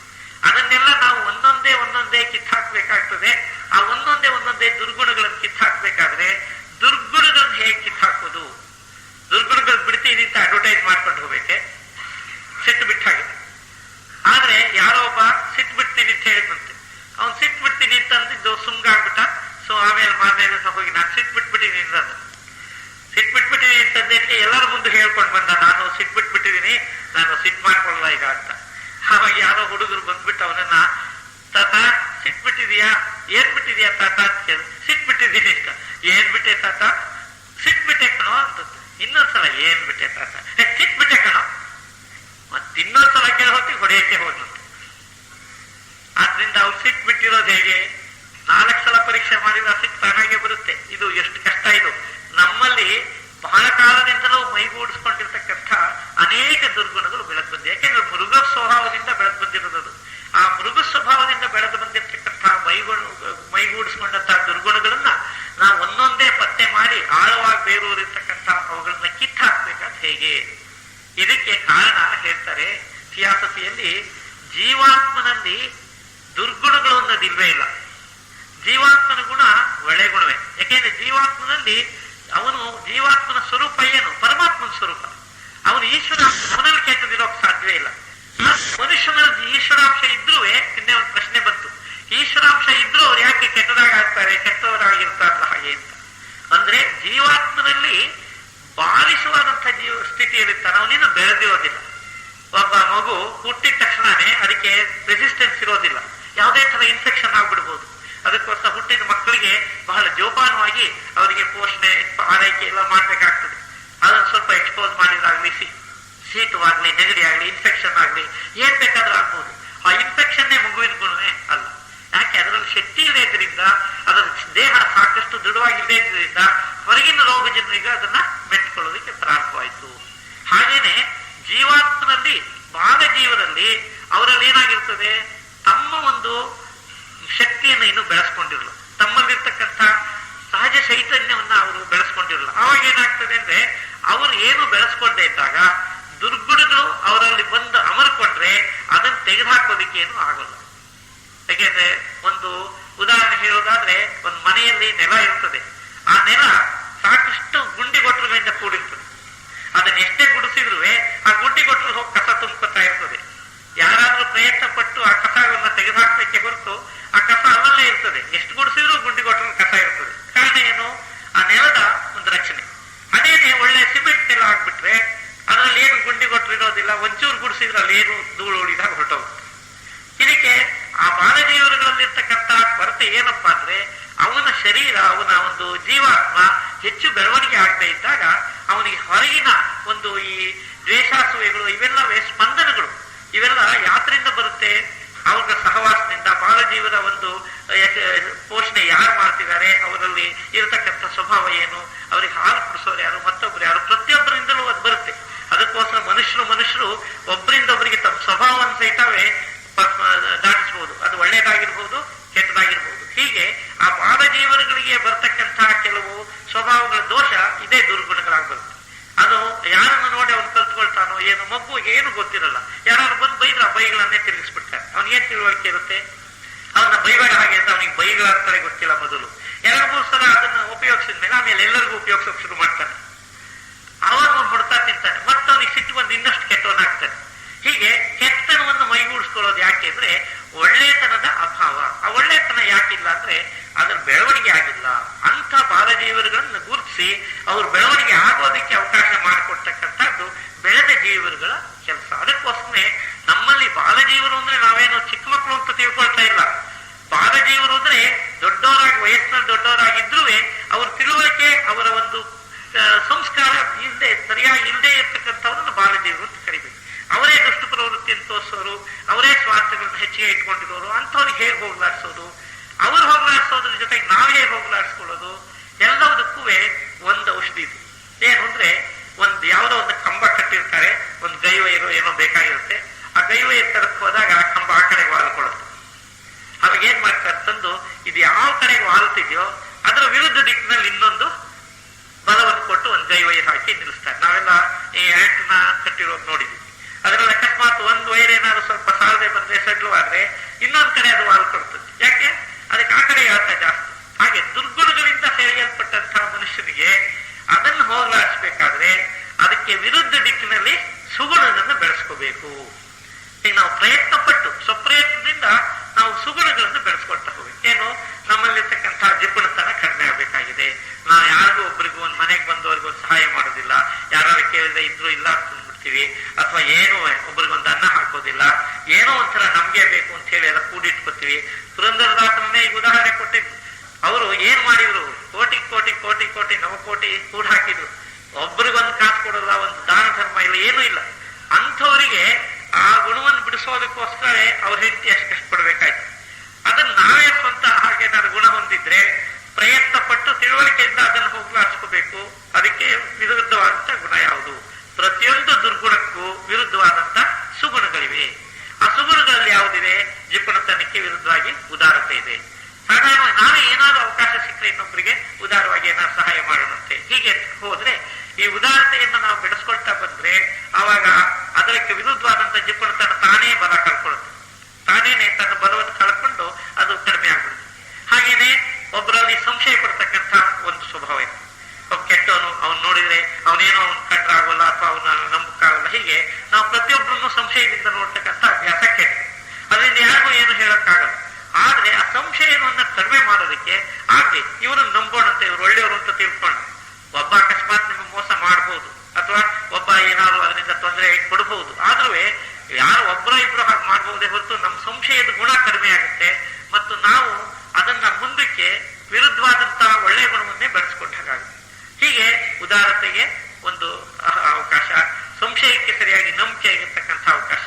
ಹೀಗೆ ಒಂದೊಂದು ದುರ್ಗುಣಕ್ಕೆ ಸರಿಯಾಗಿ ಒಂದೊಂದು ಸುಗುಣವನ್ನು ಬೆಳೆಸ್ಕೊಳ್ತಾ ಹೋಗುತ್ತೆ. ಹೀಗೆ ಸುಗುಣಗಳನ್ನು ಹೆಚ್ಚಿಗೆ ಮಾಡ್ಕೊತಾ ಹೋದ್ರೆ ಅದಕ್ಕೆ ವಿರುದ್ಧವಾದಂತ ದುರ್ಗುಣಗಳು ಕ್ರಮೇಣ ಕಡಿಮೆ ಆಗುತ್ತೆ. ಆದ್ರೆ ಒಂದು ಪ್ರಶ್ನೆ ಬರುತ್ತೆ, ಇದು ಎಷ್ಟು ಕಾಲದಲ್ಲಿ ಸಾಧ್ಯ? ನಮಗೊಂದು ಬಹಳ ಒಂದು ಅಡ್ಡಿ ಇದೆ. ಏನು ಅಂದ್ರೆ ನಮ್ಮಲ್ಲಿರ್ತಕ್ಕಂಥ ಕೆಲವು ಸ್ವಭಾವಗಳು ಇವುಗಳಿಗೆ ಅವಕಾಶ ಕೊಡೋದಿಲ್ಲ. ಯಾರಾದ್ರೂ ಹೇಳಿದ್ರೆ ಅಟ್ಗೇನೆ ಅಯ್ಯೋ ಬಿಡು ಅದೆಲ್ಲ ಕಂಡಿದ್ದೀನಿ, ಅವೆಲ್ಲ ಸುಮ್ಗೆ ಪುರಾಣ ಹೇಳೋದಿಕ್ಕೆ, ಅವೆಲ್ಲ ಸುಮ್ಗೆ ಭಾಷಣ ಕೇಳ್ಕೊಂಡು ಬರಕ್ಕೆ ಆಗಲ್ಲ ಅದು ಅಂತ. ಯಾರಾದ್ರೂ ಮಾಡ್ತೀವಿ ಅಂತ ಹೇಳಿದಾಗ ತಕ್ಷಣ ಅವರಿಗೆ ಅಯ್ಯಯ್ಯ ಅದೆಲ್ಲ ಆಗೋದಿಲ್ಲ, ಮಾಡ್ಬೇಡ ಹಾಗೆ ಅಂತ. ಅಂದ್ರೆ ಕಾರಣ ಏನು ಅಂದ್ರೆ ನಮ್ಮಲ್ಲಿರ್ತಕ್ಕಂಥ ಶ್ರದ್ಧೆಯ ಕಡಿಮೆ. ಅಶ್ರದ್ಧೆ ಏನು? ನಾವು ಯಾವ್ದಾದ್ರು ಆದ ತಕ್ಷಣ ಅದಕ್ಕೆ ಫಲವನ್ನು ನಿರೀಕ್ಷಣೆ ಮಾಡ್ತೀವಿ. ಏನಾದ್ರೂ ಇವತ್ತು ಒಂದು ಗಿಡವನ್ನ, ಒಂದು ಹುರುಳಿ ಕಾಳನ್ನು ಹಾಕ್ಬಿಟ್ಟು ನಾಳೆ ಬೆಳಿಗ್ಗೆನೆ ಹೋಗಿ ಅದು ಮೊಳಕೆ ಬಂದಿದೆಯಾ ಅಂತ ಕಿತ್ ನೋಡ್ಬಿಡು. ಅದಕ್ಕೆ ಒಂದು ಗಾದೆ ಇದೆ, ಹುಚ್ಚ ಹುರುಳಿ ಬಿಟ್ಟು ಕಿತ್ ನೋಡ್ದ ಅಂತ. ಅಂದ್ರೆ ಅವನಿಗೇನು ತಲೆ ಸರಿ ಇಲ್ಲ, ಅವನು ಹುಚ್ಚ. ಹುರುಳಿನ ಬಿತ್ತೋದು, ಮತ್ತೆ ಅಲ್ಲಿ ಮೊಳಕೆ ಆಗಿದೆ ಅಂತ ಮತ್ತೆ ಕಿತ್ಕೊಳ್ಳೋದು, ಮತ್ತೆ ಬಿತ್ತೋದು. ಹೀಗೆ ಮಾಡಿದ್ರೆ ಮೊಳಕೆಯಲ್ಲಿ ಬರುತ್ತದು. ನಮ್ಮ ಕೈಯಲ್ಲಿ ಒಂದು ಒಳ್ಳೆ ಕೆಲಸ ಆದ್ರೆ ಆಗಲೇ ಅದಕ್ಕೆ ಒಳ್ಳೆಯ ಗುಣ ತುಂಬಾ ಬರಬೇಕು ನಮ್ಗೆ ಅಂತಂದ್ರೆ ಅದು ಯಾಕೆ ಕಾರಣ ಅಲ್ಲ ಅಂದ್ರೆ, ಯಾಕೆ ಸಾಧ್ಯವಿಲ್ಲ ಅಂದ್ರೆ ನಮ್ಮ ದುರ್ಗುಣಗಳು ಅನೇಕ ಜನ್ಮಗಳಿಂದ ಬೇರೆ ಬಿಟ್ಕೊಂಡು ಬಂದಿರ್ತಕ್ಕಂಥ ದುರ್ಗುಣಗಳು. ಅನೇಕ ಜನ್ಮಗಳಿಂದ ಬೇರೆ ಬಂದಿರ್ತಕ್ಕಂಥ ದುರ್ಗುಣಗಳನ್ನ ನಾವು ಕೇವಲ 1-2 ಪ್ರಯತ್ನಗಳಿಂದ ಕಡಿಮೆ ಮಾಡ್ಕೊಳಕ್ಕಾಗಲ್ಲ. ಆದ್ರೆ ಪ್ರಯತ್ನವನ್ನ ನಾವು ಬಿಡಬಾರ್ದು. ಯಾಕೆ ನಮ್ಮಲ್ಲಿ ಆ ಶ್ರದ್ಧೆ ಕಡಿಮೆ. ಆ ಆ ಶ್ರದ್ಧೆ ಕಡಿಮೆ, ತಾಳ್ಮೆ ಕಡಿಮೆ. ಆದ್ರಿಂದ ಶ್ರದ್ಧೆಯಿಂದ ನಾವು ಆ ಗುಣಗಳನ್ನು ಬೆಳೆಸ್ಕೊಳ್ಬೇಕು. ನಾವು ಮೊದಲು ಅದರಲ್ಲಿ ಫಲ ಕಾಣದೆ ಹೋದ್ರೂ ಅದರಿಂದ ಖಂಡಿತ ಫಲ ಬರುತ್ತೆ ಅನ್ನೋ ನಂಬಿಕೆಯನ್ನಿಟ್ಟು ಒಳ್ಳೆ ಗುಣಗಳನ್ನೇ ಬೆಳೆಸ್ಕೊಳ್ತಾ ಹೋಗ್ಬೇಕು. ಅದರಿಂದ ಪಾಪ ಸಂಚಯವಂತೂ ಆಗೋಲ್ಲ, ದುರ್ಗುಣಗಳು ಕಡಿಮೆ ಆಗ್ಬಹುದು. ಅಕಸ್ಮಾತ್ ನಮ್ಮ ದುರ್ಗುಣ ಎಲ್ಲರೂ ತಲೆ ಹಾಕಿದ್ರು ಎಚ್ಚರವಾಗಿದ್ದು 10 ಸಲದಲ್ಲಿ 1 ಸಲ ದುರ್ಗುಣ ತಲೆ ಹಾಕ್ಬಹುದು. ಪ್ರಯತ್ನ ಪೂರ್ವಕವಾಗಿ ಅದನ್ನ ನಾವು ಕಡಿಮೆ ಮಾಡ್ಕೋಬೇಕು. ಹೀಗಾಗೋದ್ರಿಂದ ನಮ್ಮ ಸುಗುಣಗಳು ಬೆಳೀತಾ ಬರ್ತವೆ. ಸುಗುಣಗಳನ್ನು ಬೆಳೆಸ್ಕೊಂಡಂತ ಮನುಷ್ಯ ನಿಜವಾಗಿಯೂ ಈಶ್ವರನ ಸಂಸರಣೆ ಯೋಜನೆಯಲ್ಲಿ ಮುಂದೆ ಹೋಗೋದಕ್ಕೆ ಬಹಳ ಅನುಕೂಲವಾಗ್ತದೆ. ತಾನು ಮುಂದೆ ಹೋಗೋದಷ್ಟೇ ಅಲ್ಲ, ಮತ್ತು ಪ್ರಪಂಚದಲ್ಲಿ ಎಲ್ಲರನ್ನೂ ಮುಂದೆ ಹೋಗುವಂತೆ ಸಹಾಯ ಮಾಡಿ. ಇದಕ್ಕೆ ಇನ್ನೊಂದು, ನಾವೇನ್ ಮಾಡ್ತೀವಿ, ನಮ್ಮಲ್ಲಿ ಅಪನಂಬಿಕೆ ಜಾಸ್ತಿ. ಯಾವ್ದು ಹೇಳಿದ್ರು ಅಯ್ಯ ಅದು ಗೊತ್ತು ಬಿಡು, ಅದೇನು ಹಾಗೇನು ಸರಿ ಕಾಣಲ್ಲ ನನಗೆ. ಯಾವುದಕ್ಕೂ ನಮ್ಮಲ್ಲಿ ಒಂದು ವಿರುದ್ಧವಾದಂತಹ ಒಂದು ಆರ್ಗ್ಯುಮೆಂಟ್ ಬಂದ್ಬಿಡ್ತದೆ. ಯಾಕೆಂದ್ರೆ ನಾವು ಇದ್ದದ್ದನ್ನಿದ್ದಾಗೆ ಓಪನ್ ಮೈಂಡ್ ನಲ್ಲಿ ಏನು ತಗೊಳ್ಳೋದಿಲ್ಲ. ನಮ್ಮಲ್ಲಿರ್ತಕ್ಕಂಥ ಪೂರ್ವಗ್ರಹ ಯಾವುದನ್ನು ನಂಬೋದಕ್ಕೆ ಅವಕಾಶ ಕೊಡೋದಿಲ್ಲ. ಹಾಗೆ ನಾವು ಯಾಕೆ ನಂಬಬೇಕು? ನಾವು ಎಲ್ಲರನ್ನೂ ಒಳ್ಳೆಯವರು ಅಥವಾ ಎಲ್ಲರೂ ಒಳ್ಳೆ ಸ್ವಭಾವ ಇದೆ ಅಂತ ಯಾಕೆ ನಂಬೋದಿಲ್ಲ? ನಾವೊಬ್ರು ಒಳ್ಳೆಯವರು, ಪ್ರಪಂಚ ಎಲ್ಲ ಕೆಟ್ಟದು ಅಂತ ಹೇಳ್ಬಿಡ್ತೀವಿ. ಯಾಕೆಂದ್ರೆ ನಮ್ಗೆಲ್ಲ ತಿಳುವಳಿಕೆ ಇರೋದು ಅಷ್ಟೇನೆ. ಆದ್ರೆ ಈ ಥಿಯಾಸಫಿಯ ಒಂದು ತಿಳುವಳಿಕೆಯಿಂದ ಎಲ್ಲರಲ್ಲೂ ಈಶ್ವರಾಂಶ ಇದೆ. ಈಶ್ವರಾಂಶವನ್ನು ನಾವು ಗೌರವಿಸಿ ಅವರಲ್ಲಿ ತಾತ್ಕಾಲಿಕವಾಗಿ ಕಾಣ್ತಕ್ಕಂಥ ದುರ್ಗುಣಗಳು ಆ ದೇಹಾತ್ಮನಿಗೆ ಸಂಬಂಧಪಟ್ಟಿದ್ದು. ಯಾರಾದ್ರೂ ಒಂದು ದುಷ್ಟ ಸ್ವಭಾವವನ್ನು ಅಥವಾ ಒಂದು ದುರ್ಗುಣವನ್ನು ತೋರಿಸಿದ್ರೆ ಅದು ತಾತ್ಕಾಲಿಕವಾಗಿ ಅವರ ದೇಹಾತ್ಮಕ್ಕೆ ಸಂಬಂಧಪಟ್ಟಂತ ದೋಷ. ಅದು ಆ ದೇಹಾತ್ಮಕ್ಕೆ ಬೇಕಾದ್ರೆ ನಾವು ಶಿಕ್ಷೆ ಕೊಡೋಣ, ಆದ್ರೆ ಜೀವಾತ್ಮನನ್ನು ದಂಡಿಸೋದು ಬೇಡ. ಆದ್ರಿಂದ ಒಂದು ಮಗುವನ್ನ ಅಕಸ್ಮಾತ್ ನಾವು ಶಿಕ್ಷೆ ಮಾಡಿದ್ರು ಅದಕ್ಕೆ ಊಟ ಹಾಕ್ಬೇಕು. ಊಟ ಹಾಕಬೇಕಾದ್ರೆ ಕೈ ಮೇಲೆ 2 ಕೊಡ್ಬೋದು ಪೆಟ್ಟು. ಯಾಕೆಂದ್ರೆ ಅದು ಇನ್ನೊಂದ್ಸಲ ತಪ್ಪು ಮಾಡದೆ ಇರ್ಲಿ ಅಂತ. ಆದ್ರೆ ಊಟನೇ ಹಾಕದೆ ಅದನ್ನ ಕೊರಗಿಸ್ಬಿಟ್ರೆ ಅದು ಜೀವಾತ್ಮೆ ನಾಶವಾಗ್ಬೋದು. ಆದ್ರಿಂದ ಜೀವಾತ್ಮನನ್ನ ನಾವು ದ್ವೇಷಿಸಬಾರ್ದು. ಎಲ್ಲರೂ ಈಶ್ವರಾಂಶಕ್ಕೆ ಅಡ್ಡವಾಗಿ ಬಂದಿರತಕ್ಕಂಥ ಕೆಲವು ತಾತ್ಕಾಲಿಕ ಗುಣದೋಷಗಳನ್ನ ನಾವು ನಿವಾರಿಸೋದಕ್ಕೆ ಸಹಾಯ ಮಾಡೋಣಂತೆ. ಅವ್ರಿಗೂ ನಾವು ಪ್ರೀತಿಯಿಂದ ಕೊಡೋಣ ಅದನ್ನ. ಅದಕ್ಕೋಸ್ಕರ ಪ್ರೀತಿ ಪ್ರೇಮಗಳಿಂದ ಎಲ್ಲವನ್ನು ಬದಲಾಯಿಸಬಹುದು, ಪರಿವರ್ತನೆ ಮಾಡಬಹುದು. ಇದಕ್ಕೆ ಗೌತಮ ಬುದ್ಧರೇ ಸಾಕ್ಷಿ. ಅಂತ ಅಂಗುಳಿಮಾಲನಂಥ ಕ್ರೂರಿಯನ್ನ ಅವರು ಪರಿವರ್ತನೆ ಮಾಡಿ ಅವರು ಒಳ್ಳೆಯ ದಾರಿಗೆ ತಂದರು. ಹಾಗೆ ಮೊಹಮ್ಮದ್ ಪೈಗಂಬರರು ಸಹಿತವೇ ಒಂದು ಉದಾಹರಣೆಯನ್ನ ಕೊಡ್ತಾರೆ. ಮೊಹಮ್ಮದ್ ಪೈಗಂಬರರು ತಪಸ್ ಮಾಡ್ತಾ ಕೂತಿರುವಾಗ ಅವರ ಮೇಲೆ ದ್ವೇಷ ಸಾಧಿಸಿ ಅವರ ಶತ್ರುಗಳ ಪಕ್ಷದಿಂದ ಒಬ್ಬನ್ನು ಕಳಿಸಿದ್ರು, ಹೋಗಿ ಅವರನ್ನ ತಲೆ ಕಡಿದ್ಬಿಡು ಅಂತ ಹೇಳಿ. ಹಾಗೆ ಇವರು ಒಳ್ಳೆ ಧ್ಯಾನ ಮಾಡ್ತಾ ಕೂತಿದ್ದಾರೆ. ಆತ ಬಂದು ತಲೆ ಕಡಿಯೋದಿಕ್ಕೆ ಕತ್ತಿ ಎತ್ತಿದ್ರೆ ಅವನಿಗೆ ತಕ್ಷಣ ದಿಗ್ಭ್ರಮೆ ಆಯ್ತು. ಇವ್ರು ಹೆದರ್ಲಿಲ್ಲ, ಏನು ಮಾಡ್ಲಿಲ್ಲ. ಇವ್ರು ತಂಪಾಡಿ ತಾವು ಧ್ಯಾನದಲ್ಲಿದ್ರು. ಅವನಿಗೆ ಏನು ಅನ್ನಿಸ್ತೋ ಏನೋ, ಆ ಕತ್ತಿ ಅವರು ಕಾಲುಬುಡದಲ್ಲಿಟ್ಟು ನಮಸ್ಕಾರ ಮಾಡಿ ಪಶ್ಚಾತ್ತಾಪ ಪಟ್ಟು ನಾನು ತಪ್ಪು ಮಾಡ್ಬಿಡ್ತಿದ್ದೆ ಇವತ್ತು ಹಾಗೆ ಅಂತ ಹೇಳಿ ಅವ್ರಿಗೆ ಶರಣಾಗತನಾದ. ಆತನೇನೆ ಅವ್ರ ಶಿಷ್ಯನಾಗಿ ಅವ್ರ ಮುಂದಿನ ಗುರುವಾದ. ಮೊಹಮ್ಮದ್ ಪೈಗಂಬರನ ಮುಂದಿನ ಗುರು ಆತನೇನೆ. ಅಂದ್ರೆ ಯಾವ ರೀತಿ ಅವನನ್ನು ಬದಲಾವಣೆ ಮಾಡಿದ್ರು, ಅವರ ಶಾಂತತೆ ಎಷ್ಟು ಪ್ರಭಾವಶಾಲಿ ಆದ್ರು. ಆದ್ರೆ ನಮ್ಮ ಸದ್ಗುಣಗಳನ್ನ ಅಷ್ಟು ಪ್ರಭಾವಶಾಲಿಯಾಗಿ ಬೆಳೆಸ್ಕೊಂಡ್ರೆ ನಾವು ನಮ್ಮ ಸುತ್ತಮುತ್ತ ಇರ್ತಕ್ಕಂಥ ನಮ್ಮ ಪರಿಸರಕ್ಕೆ ನಮ್ಮ ಜೊತೆಗೆ ಬರ್ತಕ್ಕಂಥ ಪ್ರತಿಯೊಬ್ಬರಿಗೂ ಆ ಪ್ರಭಾವವನ್ನ ನಮ್ಮ ಮನಸ್ಸಿನ ಸ್ಪಂದನಗಳ ಮೂಲಕ, ಸಂಕಲ್ಪಗಳ ಮೂಲಕ ಕೊಡೋದ್ರಿಂದ ಅಲ್ಪ ಸ್ವಲ್ಪ ಬದಲಾವಣೆಯನ್ನ ಮಾಡಬಹುದು. ಆದ್ರಿಂದ ಇದರಲ್ಲಿ ಮನೋಬಲವನ್ನು ಸಹಿತ ಹೆಚ್ಚಿಸ್ಕೋಬೇಕು. ಮನಸ್ಸಿನ ಬಲ ಬಹಳ ಜಾಸ್ತಿ. ಯಾಕೆಂದ್ರೆ ಮನಸ್ಸು ಎಲ್ಲದಕ್ಕೂ ಕಾರಣ ಅಂತ ಹೇಳಿದೀವಿ. ಆದ್ರಿಂದ ಮನಸ್ಸಿನಲ್ಲಿರ್ತಕ್ಕಂಥ ಯಾವ ಭಾಗಗಳು ಹೇಗೆ ಕೆಲಸ ಮಾಡುತ್ತೆ, ಮನಸ್ಸಿನ ಪ್ರಜ್ಞೆ ಏನು, ಇದನ್ನ ಪ್ರಜ್ಞೆಯ ಅಧ್ಯಯನ ಅಂತ ಹೇಳಿ ಒಂದು ಪುಸ್ತಕವನ್ನ ಹನಿಬೆಸೆಂಟ್ ಅವರು ಬರೆದಿದ್ದಾರೆ. ಅದರಲ್ಲಿ ಯಾವ ರೀತಿ ಮನಸ್ಸಿನ ಬೆಳವಣಿಗೆ ಹೇಗೆ, ಅದರ ಕಾರ್ಯ ಚಟುವಟಿಕೆಗಳು ಹೇಗೆ, ಅದನ್ನ ಹೇಗೆ ಹತೋಟಿ ಮಾಡೋದು, ಮತ್ತು ಥಾಟ್ ಫಾರಮ್ಸ್ ಅಂತ ಹೇಳಿ ಇನ್ನೊಂದು ಪುಸ್ತಕ ಇದೆ. ಅದರಲ್ಲಿ ಮನಸ್ಸಿನ ರಚನೆ, ಮನಸ್ಸಿನ ಒಂದು ಸಂಕಲ್ಪಗಳ ರೂಪ ಹೇಗೆ, ಅವುಗಳ ಶಕ್ತಿ ಎಷ್ಟು, ಎಲ್ಲದನ್ನು ತಿಳಿಸ್ತಾರೆ. ಅನೇಕರು ಈ ವಾಂಗ್ಮಯಗಳನ್ನು ಓದಿದ್ರೆ ನಿಮಗೆ ನಾನು ಹೇಳ್ತಕ್ಕಂಥ ವಿಚಾರಕ್ಕೆ ಅನೇಕ ಒಂದು ಪೂರಕವಾದಂತಹ ವಿಚಾರ ಸಿಗ್ತದೆ. ಅದನ್ನು ಎಲ್ಲವನ್ನು ಒಂದು ಉಪನ್ಯಾಸದಲ್ಲಿ ಹೇಳೋದಕ್ಕೆ ಎಷ್ಟೋ ಕಷ್ಟ ಆಗ್ತದೆ. ಹೀಗೆ ನಾವು ಸದ್ಗುಣಗಳನ್ನು ಬೆಳೆಸೋದಕ್ಕೆ ಅನೇಕ ಶ್ರಮಗಳನ್ನು ಪಟ್ಟು ಇವುಗಳಿಗೆ ಇರ್ತಕ್ಕಂಥ ಅಡ್ಡಿಗಳನ್ನ ನಿವಾರಿಸ್ಕೋಬೇಕು. ಅಡ್ಡಿಗಳು ಕೆಲವು ಬರ್ತದೆ. ನಮ್ಮಲ್ಲಿರ್ತಕ್ಕಂಥ ಸಂಶಯದ ಸ್ವರೂಪ, ನಮ್ಮಲ್ಲಿರ್ತಕ್ಕಂಥ ಅಶ್ರದ್ಧೆ, ಇದೆಲ್ಲ ಅಡ್ಡಿಗಳು. ಇದನ್ನೆಲ್ಲ ನಿವಾರಣೆ ಮಾಡಿಕೊಂಡು ಸುಗುಣಗಳನ್ನು ಬೆಳೆಸ್ಕೊಂಡ್ರೆ ಆಗ ನಾವು ಈಶ್ವರನ ಯೋಜನೆಗೆ ಸಹಾಯಕವಾಗ್ತೀವಿ. ಹಾಗಂತ ಈಶ್ವರನ ಯೋಜನೆಗೆ ಸಹಾಯಕವಾಗೋದು ಅಂದ್ರೆ ಏನರ್ಥ? ಮೊದಲು ಸುಗುಣಗಳನ್ನು ಬೆಳೆಸ್ಕೊಂಡು ನಾನು ಸರಿಯಾದ ಮಾರ್ಗದಲ್ಲಿ ನಡಿಬೇಕು. ನನ್ನ ಮಾರ್ಗವನ್ನ ನಾನು ಶುದ್ಧ ಮಾಡಿಕೊಂಡ್ರೆ ಆಗ ನಾನು ಯಾರ ಕಣ್ಣಿಗೆ ಬೀಳ್ತೀನಿ? ಪ್ರಪಂಚವನ್ನ ಉದ್ಧಾರ ಮಾಡ್ತಕ್ಕಂಥ ಜೀವನ್ಮುಕ್ತರ ಕಣ್ಣಿಗೆ ನಾನು ಗೋಚರವಾಗ್ತೀನಿ. ಅಂತ ಜೀವನ್ಮುಕ್ತರ ಕಣ್ಣಿಗೆ ಗೋಚರವಾದ್ರೂ ಅವರು ಗಮನಿಸ್ತಾ ಇರ್ತಾರೆ.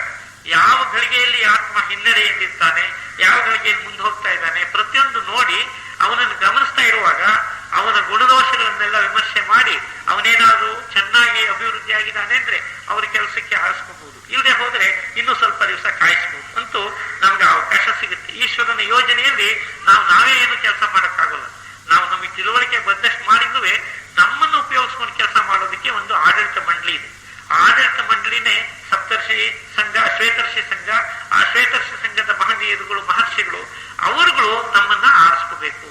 ಇದಕ್ಕೆ ತುಂಬಾ ಪುಣ್ಯ ಮಾಡ್ಬೇಕಾಗ್ತದೆ. ಯಾಕೆಂದ್ರೆ ಒಂದು ಹಂತ ಹಂತವಾಗಿ ಬರ್ಬೇಕಿದು. ಮೊದಲು ಗುರುಗಳಿಂದ ಆಯ್ಕೆ ಆಗ್ಬೇಕು. ಅದಕ್ಕೂ ಮುಂಚಿತವಾಗಿ ನಮ್ಮ ಒಂದು ಜೀವನವನ್ನ ಶುದ್ಧಗೊಳಿಸ್ಕೋಬೇಕು. ಇದಕ್ಕೆ ಬಹಳ ಕಷ್ಟಪಡ್ಬೇಕು ನಾವು. ಇವತ್ತು ನಾವೆಲ್ಲರೂ ಒಳ್ಳೆ ಬಟ್ಟೆಯನ್ನು ಹಾಕೋಬಹುದು, ಶುದ್ಧವಾದ ಬಟ್ಟೆ ಹಾಕೋಬಹುದು, ಸ್ನಾನ ಮಾಡಬಹುದು, ಒಳ್ಳೆ ಮಾತುಗಳನ್ನ ಆಡ್ಬಹುದು. ಇಷ್ಟು ಮೂರು, ನಾವು ಕಾಯ ವಾಚ ಎರಡರಲ್ಲಿ ನಾವು ಶುದ್ಧಿಯನ್ನು ತೋರಿಸೋದು ಬಹಳ ಸುಲಭ. ಯಾರೆದುರಿಗೆ ಬಂದ್ರು ಒಳ್ಳೆ ಮಾತಾಡ್ತೀವಿ, ಒಳ್ಳೆ ಬಟ್ಟೆ ಹಾಕೊಂಡಿದ್ವಿ, ಅವನ್ ಪರವಾಗಿಲ್ಲ, ಸಜ್ಜನ ಅಂತ ತಿಳ್ಕೊಬಹುದು. ಆದ್ರೆ ನನ್ನ ಮನಸ್ಸಿನ ಯೋಚನೆ ಯಾರಿಗೂ ಗೊತ್ತಾಗುತ್ತೆ? ಇದು ಮನಸ್ಸ ಅನ್ನೋದು ಮೂರನೇ ಇದೆಯಲ್ಲ, ಆ ಮನಸ್ಸಿನಲ್ಲಿ ಎರಡು ಭಾಗ ಇದೆ ಅಂತ ಹೇಳಿದ್ರು, ಅರೂಪ ಮನಸ್ಸು ಮತ್ತು ರೂಪ ಮನಸ್ಸು. ಈ ಅರೂಪ ಮನಸ್ಸಿನಲ್ಲಿ ಪುನಃ 4 ಭಾಗಗಳಿವೆ. ಆ 4 ಭಾಗಗಳಲ್ಲಿ ಒಂದನೇದು ಸ್ಥೂಲ ರೂಪಕ್ಕೆ, ಸ್ಥೂಲ ದೇಹಕ್ಕೆ ಸಂಬಂಧಪಟ್ಟಿದ್ದು, ಎರಡನೇದು ಕಾಮದೇಹಕ್ಕೆ ಸಂಬಂಧಪಟ್ಟಿದ್ದು, ಮೂರನೇದು ರೂಪ ದೇಹಕ್ಕೆ, 4ನೇದು ಮೇಲಿನ ಮನಸ್ತತ್ವಕ್ಕೆ ಸಂಬಂಧಪಟ್ಟಿದ್ದು. ಹೀಗೆ ಆ ಮನಸ್ಸಿನಲ್ಲಿರ್ತಕ್ಕಂಥ ಕೆಳಮಟ್ಟದ ಯೋಚನೆಗಳೇ ನಮ್ಮಲ್ಲಿ ತುಂಬಿಕೊಂಡಿದೆ. ಎಲ್ಲ ಕೆಳಮಟ್ಟದ ಯೋಚನೆಗಳೇ ತುಂಬಿಕೊಂಡಿರೋದ್ರಿಂದ ನಮ್ಮ ಮನಸ್ಸಿನಲ್ಲಿ ನಾವು ತೆಗೆದುಹಾಕಿದಷ್ಟು ಕೊಳಕಿದೆ. ಬೆಳಗ್ಗೆ ನಮ್ಮ ಸೋದರರು ಅಪ್ಪಣೆ ಕೊಡಿಸಿದಾಗೆ ಪ್ರತಿಯೊಂದು ನಾವು ಕೊಡಲು ಹಾಕಿದಷ್ಟು ಕೊಳಕು ಬರುತ್ತೆ. ಈಗ ಅಂಥ ಒಂದು ಕೊಳೆಯನ್ನು ಮನಸ್ಸಿನಿಂದ ತೊಳ್ಕೊಳ್ಳೋದಿಕ್ಕೆ, ಅದಕ್ಕೆ ಮನವ ತೊಳೆಯಬಲ್ಲರಲ್ಲದೆ ಮನವ ತೊಳೆಯಬಲ್ಲರೆ ಅಂತ ಹೇಳಿ ದಾಸರು ಹೇಳಿದ್ದಾರೆ. ಅವ್ರ ಮೈಯಲ್ಲಿರ್ತಕ್ಕಂಥ ಕೊಳೆಯನ್ನು ತೊಳ್ಕೋಬಹುದೇ ಹೊರತು ಮನಸ್ಸಿನಲ್ಲಿರೋ ಕೊಳೆ ತೊಳ್ಕೊಳ್ಳೋಕೆ ಆಗೋದಿಲ್ಲ. ಮನಸ್ಸಿನಲ್ಲಿರೋ ಕೊಳೆ ತೊಳ್ಕೊಳ್ಳೋದಿಕ್ಕೆ ಅದಕ್ಕೆ ಕೃಷ್ಣಮೂರ್ತಿಗಳು ಬರೆದಿರ್ತಕ್ಕಂಥ ಸಾಧನ ಚತುಷ್ಟಯ, ಅಂದ್ರೆ ಪರಮಗುರು ಚರಣ ಸನ್ನಿಧಿಯಲ್ಲಿ ನಿಂತಿದೆ, ಅದನ್ನ ಸಾಧನ ಚತುಷ್ಟಯ ಅಂತ ಹೇಳಿ ಅದನ್ನು ವಿಸ್ತಾರವಾಗಿ ಮಾಡಿದ್ದಾರೆ. ಅದರಲ್ಲಿರ್ತಕ್ಕಂಥ 4 ಸಾಧನ ಮಾರ್ಗದಲ್ಲಿ ನಾವು ಅನುಸರಿಸಬೇಕು. ವಿವೇಕ, ವೈರಾಗ್ಯ, ಹೀಗೆ ಅಂತ ಹೇಳಿ ಅನೇಕ ದಾರಿಗಳನ್ನು ತೋರಿಸಿದ್ದಾರೆ. ಅದರಲ್ಲಿ ನಾವು ಮುಖ್ಯವಾಗಿ ನಮ್ಮ ಶುದ್ಧಿಯಾದಂಥ ಜೀವನವನ್ನು ನಡೆಸಬೇಕು. ಅಂದ್ರೆ ನಮ್ಮ ಒಂದು ಪ್ರಾಮಾಣಿಕತೆ ಅಥವಾ ನಮ್ಮ ಒಂದು ಸದಾಚಾರ ಇಂಥದ್ದನ್ನು ಬೆಳೆಸ್ಕೊಂಡ್ರೆ ಅವಾಗ ನಮ್ಮ ಜೀವನ ಶುದ್ಧಿ ಆಗ್ತದೆ. ಜೀವನ ಶುದ್ಧಿ ಆದಾಗ ಈ ಒಳ್ಳೆ ಗುಣಗಳಿಂದ ಒಳ್ಳೆ ಜೀವನ ನಡೆಸೋನು ಅವನು ಇನ್ನೊಬ್ಬರಿಗೆ ಉಪಕಾರ ಮಾಡಬಲ್ಲ. ಅವನು ಯಾವ ತರ ಆಗ್ಬೇಕು? ಒಂದು ಅಧ್ಯಾತ್ಮ ಶಕ್ತಿಯ ಕೇಂದ್ರ ಆಗ್ಬೇಕು. ಅಧ್ಯಾತ್ಮ ಶಕ್ತಿ ಕೇಂದ್ರ ಅಂದ್ರೆ ಏನು? ಒಳ್ಳೆಯ ಒಂದು ಕ್ಯಾಂಡಲ್ ಇಟ್ಟರು ಇಲ್ಲಿ ಅಂಥ ಬೆಳಕಾಗೋಲ್ಲ. ಅದೇ ಒಂದು ಪೆಟ್ರೋಮ್ಯಾಕ್ಸ್ ಲೈಟ್ ಇಟ್ಟರೆ ಎಲ್ಲರಿಗೂ ಚೆನ್ನಾಗಿ ಬೆಳಕು ಬರುತ್ತೆ. ಹಾಗೆ ಒಂದು ಅಧ್ಯಾತ್ಮ ಶಕ್ತಿಯನ್ನು ಕೇವಲ ನಾನು ತಪಸ್ ಮಾಡ್ತೀನಿ, ನಾನು ಸಾಧನೆ ಮಾಡ್ತೀನಿ ಅಷ್ಟರಲ್ಲಿ ಇರಬಾರ್ದು. ನಾನು ಮಾಡಿದಂಥ ಸಾಧನೆಯ ಪ್ರಯೋಜನ ಎಲ್ಲರಿಗೂ ಆಗುತ್ತೆ. ಅದಕ್ಕೆ ನಾವು ಬೆಳಗ್ಗೆ ಸಂಕಲ್ಪಗಳನ್ನು ಹೇಳಿದಾಗ 2 ಸಂಕಲ್ಪಗಳಲ್ಲಿ ಏನು ವ್ಯತ್ಯಾಸ ಇದೆ? 1ನೇ ಸಂಕಲ್ಪದಲ್ಲಿ ನಾವು ಕೋಟೆ ಕಟ್ಕೋತೀವಿ, ನಮ್ಮ ತಪಶಕ್ತಿಯನ್ನ ಸಂಪಾದನೆ ಮಾಡ್ತೀವಿ. 2ನೇ ಸಂಕಲ್ಪದ ಮೂಲಕ ಆ ಕೋಟೆಯನ್ನ ನಿರ್ನಾಮ ಮಾಡಿ ಈ ಸಂಕಲ್ಪದ ಶಕ್ತಿ ಎಲ್ಲರಿಗೂ ಬರಲಿ ಅಂದ್ರೆ ನಾವು ಒಬ್ಬರೇ ಅಲ್ಲ, ನಮ್ಮಿಂದ ಎಲ್ಲರಿಗೂ ಒಳ್ಳೇದಾಗ್ಲಿ. ಸರ್ವೇ ಜನ ಸುಖಿನೋ ಭವಂತು, ಸಮಸ್ತ ಸನ್ಮಂಗಳಾನಿ ಭವಂತು, ಈ ಮಾತುಗಳಿವೆ. ಅಂದ್ರೆ ಇದರಿಂದ ನಾವು ನಮ್ಮ ಪ್ರಯೋಜನವನ್ನು ಇನ್ನೊಬ್ಬರಿಗೆ ಕೊಡ್ತಕ್ಕಂಥ ಶಕ್ತಿ ಕೇಂದ್ರ. ಬರೀ ನಮ್ಮ ಹತ್ರ 10 ರೂಪಾಯಿಂದ 10 ರೂಪಾಯಿ ಇನ್ನೊಬ್ರಿಗೆ ಕೊಟ್ಟರೆ ಏನು ಉಳಿಯುತ್ತೆ? ಅದಲ್ಲ, ನಾವು ಒಂದು ಹೆಚ್ಚು ಸಂಪಾದನೆ ಮಾಡಿದಾಗ ಇನ್ನೊಬ್ರಿಗೆ ಸಹಾಯ ಮಾಡೋದಕ್ಕಾಗ್ತದೆ. ಆದ್ರಿಂದ ಮಾಡೋದು ಧರ್ಮ ದೃಷ್ಟಿಯಿಂದ ಮಾಡಬೇಕು. ಸಂಪಾದನೆ ಮಾಡೋದೇ ತಪ್ಪಲ್ಲ. ಸಂಪಾದನೆ ಮಾಡೋದ್ರಲ್ಲಿ ಸ್ವಾರ್ಥ ದೃಷ್ಟಿ ಇರಬಾರ್ದು. ಮಾಡ್ತಕ್ಕಂಥ ಅನುಕೂಲಗಳು ಮಾಡ್ಕೊಂಡು ಅದರಿಂದ ಇನ್ನೊಬ್ಬರಿಗೆ ಅನುಕೂಲ ಮಾಡಿ. ಇದನ್ನ ಯಾವ ರೀತಿ ಮಾಡಬೇಕು ಅಂದ್ರೆ, ದೇವರು ನಮ್ಮಲ್ಲಿ ಇಟ್ಟಿರ್ತಕ್ಕಂಥ ಒಂದು ಒತ್ತೆ, ಇದು ಒಂದು ಟ್ರಸ್ಟ್. ನಾವು ದೇವರಿಗೆ ಟ್ರಸ್ಟಿಗಳಿದ್ದ ಹಾಗೆ ನಾವು ದೇವರು ನಮ್ಗೆ ಕೊಟ್ಟಿರೋ ಅನುಕೂಲವನ್ನ ಅವನ ಸೇವೆಗೆ ಉಪಯೋಗಿಸ್ತೀವಿ. ಕೆರೆಯ ನೀರನ್ನು ಕೆರೆಗೆ ಚೆಲ್ಲಿ ವರವ ಪಡೆದವರಂತೆ ಕಾಣಿರೋ ಹರಿಯ ತರಣದೊಳಾದ ಭಾಗ್ಯವು ಹರಿ ಸಮರ್ಪಣೆ ಮಾಡಿ ಬದುಕಿರೋ ಅಂತ ಹೇಳಿ ಪುರಂದರದಾಸ್ ಹೇಳಿದ್ರು. ಅಂದ್ರೆ ಈ ಒಂದು ಕೆರೆಯ ನೀರು ಯಾವ್ದಿದು? ಕೆರೆ ನೀರು ನಾವೇನಾದ್ರು ತಂದಿದ್ರೆ ಎಲ್ಲ ಅಲ್ಲಿದೆ. ಅದನ್ನ ನಾವಿಟ್ಕೊಂಡು ನಮ್ದು ಅಂತ ತಿಳ್ಕೊಳ್ಳೋಕ್ಕಿಂತಲೂ ಇದು ಅವಂದು, ಇದು ನಾವು ಅವಕಾಶವಿದ್ದಾಗ ಅವನ ಸೇವೆಗೆ ನಾವು ಮತ್ತೆ ವಿನಿಯೋಗಿಸ್ತೀವಿ. ಈ ತರ ಸ್ವಭಾವವನ್ನು ಬೆಳೆಸ್ಕೊಂಡ್ರೆ ಆಗ ನಾವು ಅಧ್ಯಾತ್ಮ ಶಕ್ತಿಯ ಕೇಂದ್ರಗಳಾಗೋದಕ್ಕೆ ಸಹಾಯವಾಗುತ್ತೆ. ಇಂಥ ಅಧ್ಯಾತ್ಮ ಶಕ್ತಿ ಕೇಂದ್ರವಾದವನು ಅವನ ಗುರುಗಳ ಕಣ್ಣಿಗೆ ಗೋಚರವಾಗ್ತಾನೆ. ಆವಾಗ ಅವನ ಒಂದು ಶಕ್ತಿ, ಅವನ ತೇಜಸ್ಸು ಎಲ್ಲವನ್ನೂ ನೋಡ್ತಾ ಇರ್ತಾರೆ. ಸೂಕ್ಷ್ಮ ಶರೀರಗಳು ಪ್ರತಿಯೊಬ್ಬರನ್ನು ನೋಡ್ತಾ ಇರ್ತಾರೆ. ಇವನೆಷ್ಟು ಬೆಳೆದಿದ್ದಾನೆ, ಇವನಿಂದ ಏನ್ ಕೆಲಸ ಆಗ್ಬಹುದು, ಇವನ ಶಕ್ತಿ ಎಷ್ಟು, ಇವನ ದೃಷ್ಟಿ ಏನು, ಎಲ್ಲದನ್ನು ನೋಡ್ತಿರ್ತಾರೆ. ಅಂಥವ್ರನ್ನ ಅವ್ರು ಒಪ್ಕೊಂಡ್ರೆ ಅವರನ್ನ ಆಯ್ಕೆ ಮಾಡ್ಕೊಳ್ತಾರೆ. ಆವಾಗ ಅವನು ಉಮೇದುವಾರಿ ಶಿಷ್ಯ ಅಂತ ಅನಿಸ್ಕೊತಾರೆ. ಉಮೇದುವಾರಿ ಶಿಷ್ಯನಾದಾಗ ಅವನೊಂದು ಸ್ವಲ್ಪ ದಿವಸ ಅಪ್ರೆಂಟಿಸ್ಶಿಪ್ ನಲ್ಲಿ ಇರ್ತಾರೆ. ಅವನು ನೋಡ್ತಾರೆ. ಅವನಿಗೆ ಮತ್ತೆ ಏನಾದ್ರು ಹಿನ್ನಡೆ ಬಂದ್ರೆ ಅಲ್ಲಿಗೆ ಉಮೇದುವಾರಿ ಕ್ಯಾನ್ಸಲ್ ಮಾಡಿ ವಾಪಸ್ ಕಳಿಸ್ತಾರೆ. ಹಾಗೇನಾದ್ರು ಅವನು ಮುಂದುವರೆದು ಅವರ ಒಂದು ಮನಸ್ಸಿನಂತೆ ಅವನಿಗೂ ಒಂದು ಮನಸ್ಸಿನಲ್ಲಿ ಸಂಪರ್ಕ ಇರ್ತದೆ.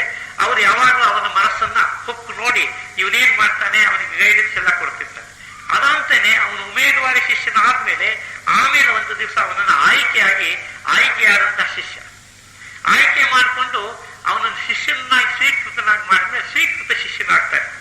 ಆಮೇಲೆ ಇನ್ನೂ ಹೆಚ್ಚಿನ ಸಂಬಂಧ, ನಿಕಟವಾದ ಸಂಬಂಧ ಗುರುವಿಗೆ ಶಿಷ್ಯರಿಗೆ ಬಂದ್ರೆ ಅವನ ಗುರುಪುತ್ರ ಅಂತಂತಾರೆ. ಗುರುಪುತ್ರನಾದಾಗ ಅದು ಒಬ್ಬ ಗುರುವಿನ ಜೊತೆ ಅವನ ಸಂಪರ್ಕ. ಆ ಗುರು ಇವನನ್ನ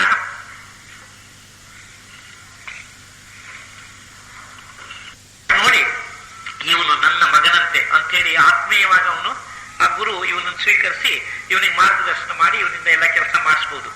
ಆದ್ರೆ ಗುರುವಿನ ಸಂಬಂಧವೇ ಹೊರತು ಶ್ವೇತರ್ಷಿ ಸಂಘಕ್ಕೂ ಇವನಿಗೂ ಏನು ಸಂಬಂಧವಿರೋದಿಲ್ಲ. ಶ್ವೇತರ್ಷಿ ಸಂಘ ಇನ್ನೂ ಯಾವತ್ತು ರೀತಿಯ ರೆಕಾಗ್ನಿಷನ್ ಕೊಟ್ಟಿರೋದಿಲ್ಲ. ಆದ್ರಿಂದ ಇನ್ನೂ ಮುಂದೆ ಹೋಗಿ ಅವನು ದೀಕ್ಷಿತನಾಗಿ ಮೊದಲನೇ ದೀಕ್ಷೆಯನ್ನು ಪಡೆದು ಆಗ ಶ್ವೇತರ್ಷಿ ಸಂಘದ ಸದಸ್ಯರಾಗೋದಕ್ಕೆ ಸಾಧ್ಯವಾಗುತ್ತೆ. ಹೀಗೆ ಗುರುಗಳ ಸೇವೆಯಲ್ಲಿ ತೊಡಗಿಸ್ಕೊಳ್ತಕ್ಕಂತಹ ಮಾರ್ಗದಲ್ಲಿ ನಾವು ಹೋಗ್ತಕ್ಕಂಥ ಅನೇಕ ಮಜಲುಗಳಿವೆ. ಅದಕ್ಕೆ ಮೊದಲನೇ ದೀಕ್ಷೆ ಆದ್ಮೇಲೆ ಕೊನೆಯ ದೀಕ್ಷೆ, 4ನೇ ದೀಕ್ಷೆನೋ 8ನೇ ದೀಕ್ಷೆನೋ ಅಲ್ಲಿ ತನಕ ಹೋಗ್ಬೇಕು. ಆಗ ಅವರು ಜೀವನ್ಮುಕ್ತರಾದ್ಮೇಲೆ ಅವರಿಗೆ ಜೀವನ್ಮುಕ್ತರಾಗಿ ಸ್ವತಂತ್ರವಾಗಿ ಒಂದು ಜನಸಮುದಾಯಕ್ಕೆ ಅಥವಾ ಪ್ರಪಂಚಕ್ಕೆ ಉಪಕಾರ ಮಾಡ್ತಕ್ಕಂಥ ಶಕ್ತಿ ಬರುತ್ತೆ. ಅವರು ಇನ್ನೊಬ್ಬರನ್ನು ಗೈಡ್ ಮಾಡ್ಬೋದು, ತಾವು ಕೆಲಸ ಮಾಡ್ಬೋದು, ಎಲ್ಲ ಸಾಧ್ಯವಿರುತ್ತೆ. ಅಂಥವರು ಜೀವನ್ಮುಕ್ತರಾಗಿ ಆಗ ಅನೇಕ ಜೀವನ್ಮುಕ್ತ ಮಹನೀಯರು, ಅದಕ್ಕೆ ನಮ್ಮಲ್ಲಿ ಇರ್ತಕ್ಕಂಥ ಕುಥೂಮಿ ಮಹರ್ಷಿಗಳು ಮತ್ತು ಮೈತ್ರೇಯರು, ಹೀಗೆ ಆಮೇಲೆ ಮೌರ್ಯರು, ಇವರೆಲ್ಲ ಜೀವನ್ಮುಕ್ತರು. ಅವರೆಲ್ಲರೂ ಅನಿಬೆಸೆಂಟ್ರು ಮತ್ತು ಬ್ಲಾವಟ್ಸ್ಕಿ ಅವರು, ಹಾಗೆ ಲೆಡ್ಬಿಟ್ರು, ಇವರಿಗೆಲ್ಲ ಕಾಣಿಸ್ಕೊಂಡಿದ್ದಾರೆ, ಇವರಿಗೆಲ್ಲ ಮಾರ್ಗದರ್ಶನ ಕೊಟ್ಟಿದ್ದಾರೆ.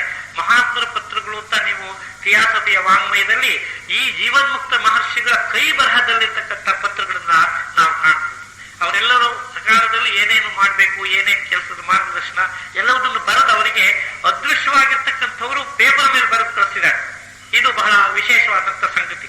ಇಂಥದ್ದನ್ನ ನಾವು ಕಲೆಕ್ಟ್ ಮಾಡಿ ಥಿಯಾಸಫಿ ಇದರಿಂದ ಪಬ್ಲಿಷ್ ಮಾಡಿದ್ದಾರೆ, ಪುಸ್ತಕಗಳು ಸಿಗುತ್ತೆ. ಅದ್ರಲ್ಲಿ ಏನೇನು ಕೊಟ್ಟಿದ್ದಾರೆ ಏನು ಅನ್ನೋದನ್ನೆಲ್ಲ ಓದಬಹುದು. ಅಂದ್ರೆ ಅಲ್ಲಿ ಮಾರ್ಗದರ್ಶನ ಎಷ್ಟು ಮಟ್ಟಿಗೆ ಅವ್ರು ಕೊಡ್ತಾರೆ. ಹೀಗೆ ಮಾರ್ಗದರ್ಶನವನ್ನು ಮಾಡಿ ಅವರು ನಮ್ಮಿಂದ ಈಶ್ವರನ ಸಂಸ್ಕರಣೆ ಯೋಜನೆಗೆ ಸಹಾಯ ಮಾಡ್ಕೊತಾರೆ. ಇದರಲ್ಲಿ ನಮಗೇನಾದ್ರು ನಷ್ಟವಾಗಿದೆಯೇ? ಖಂಡಿತ ಇಲ್ಲ.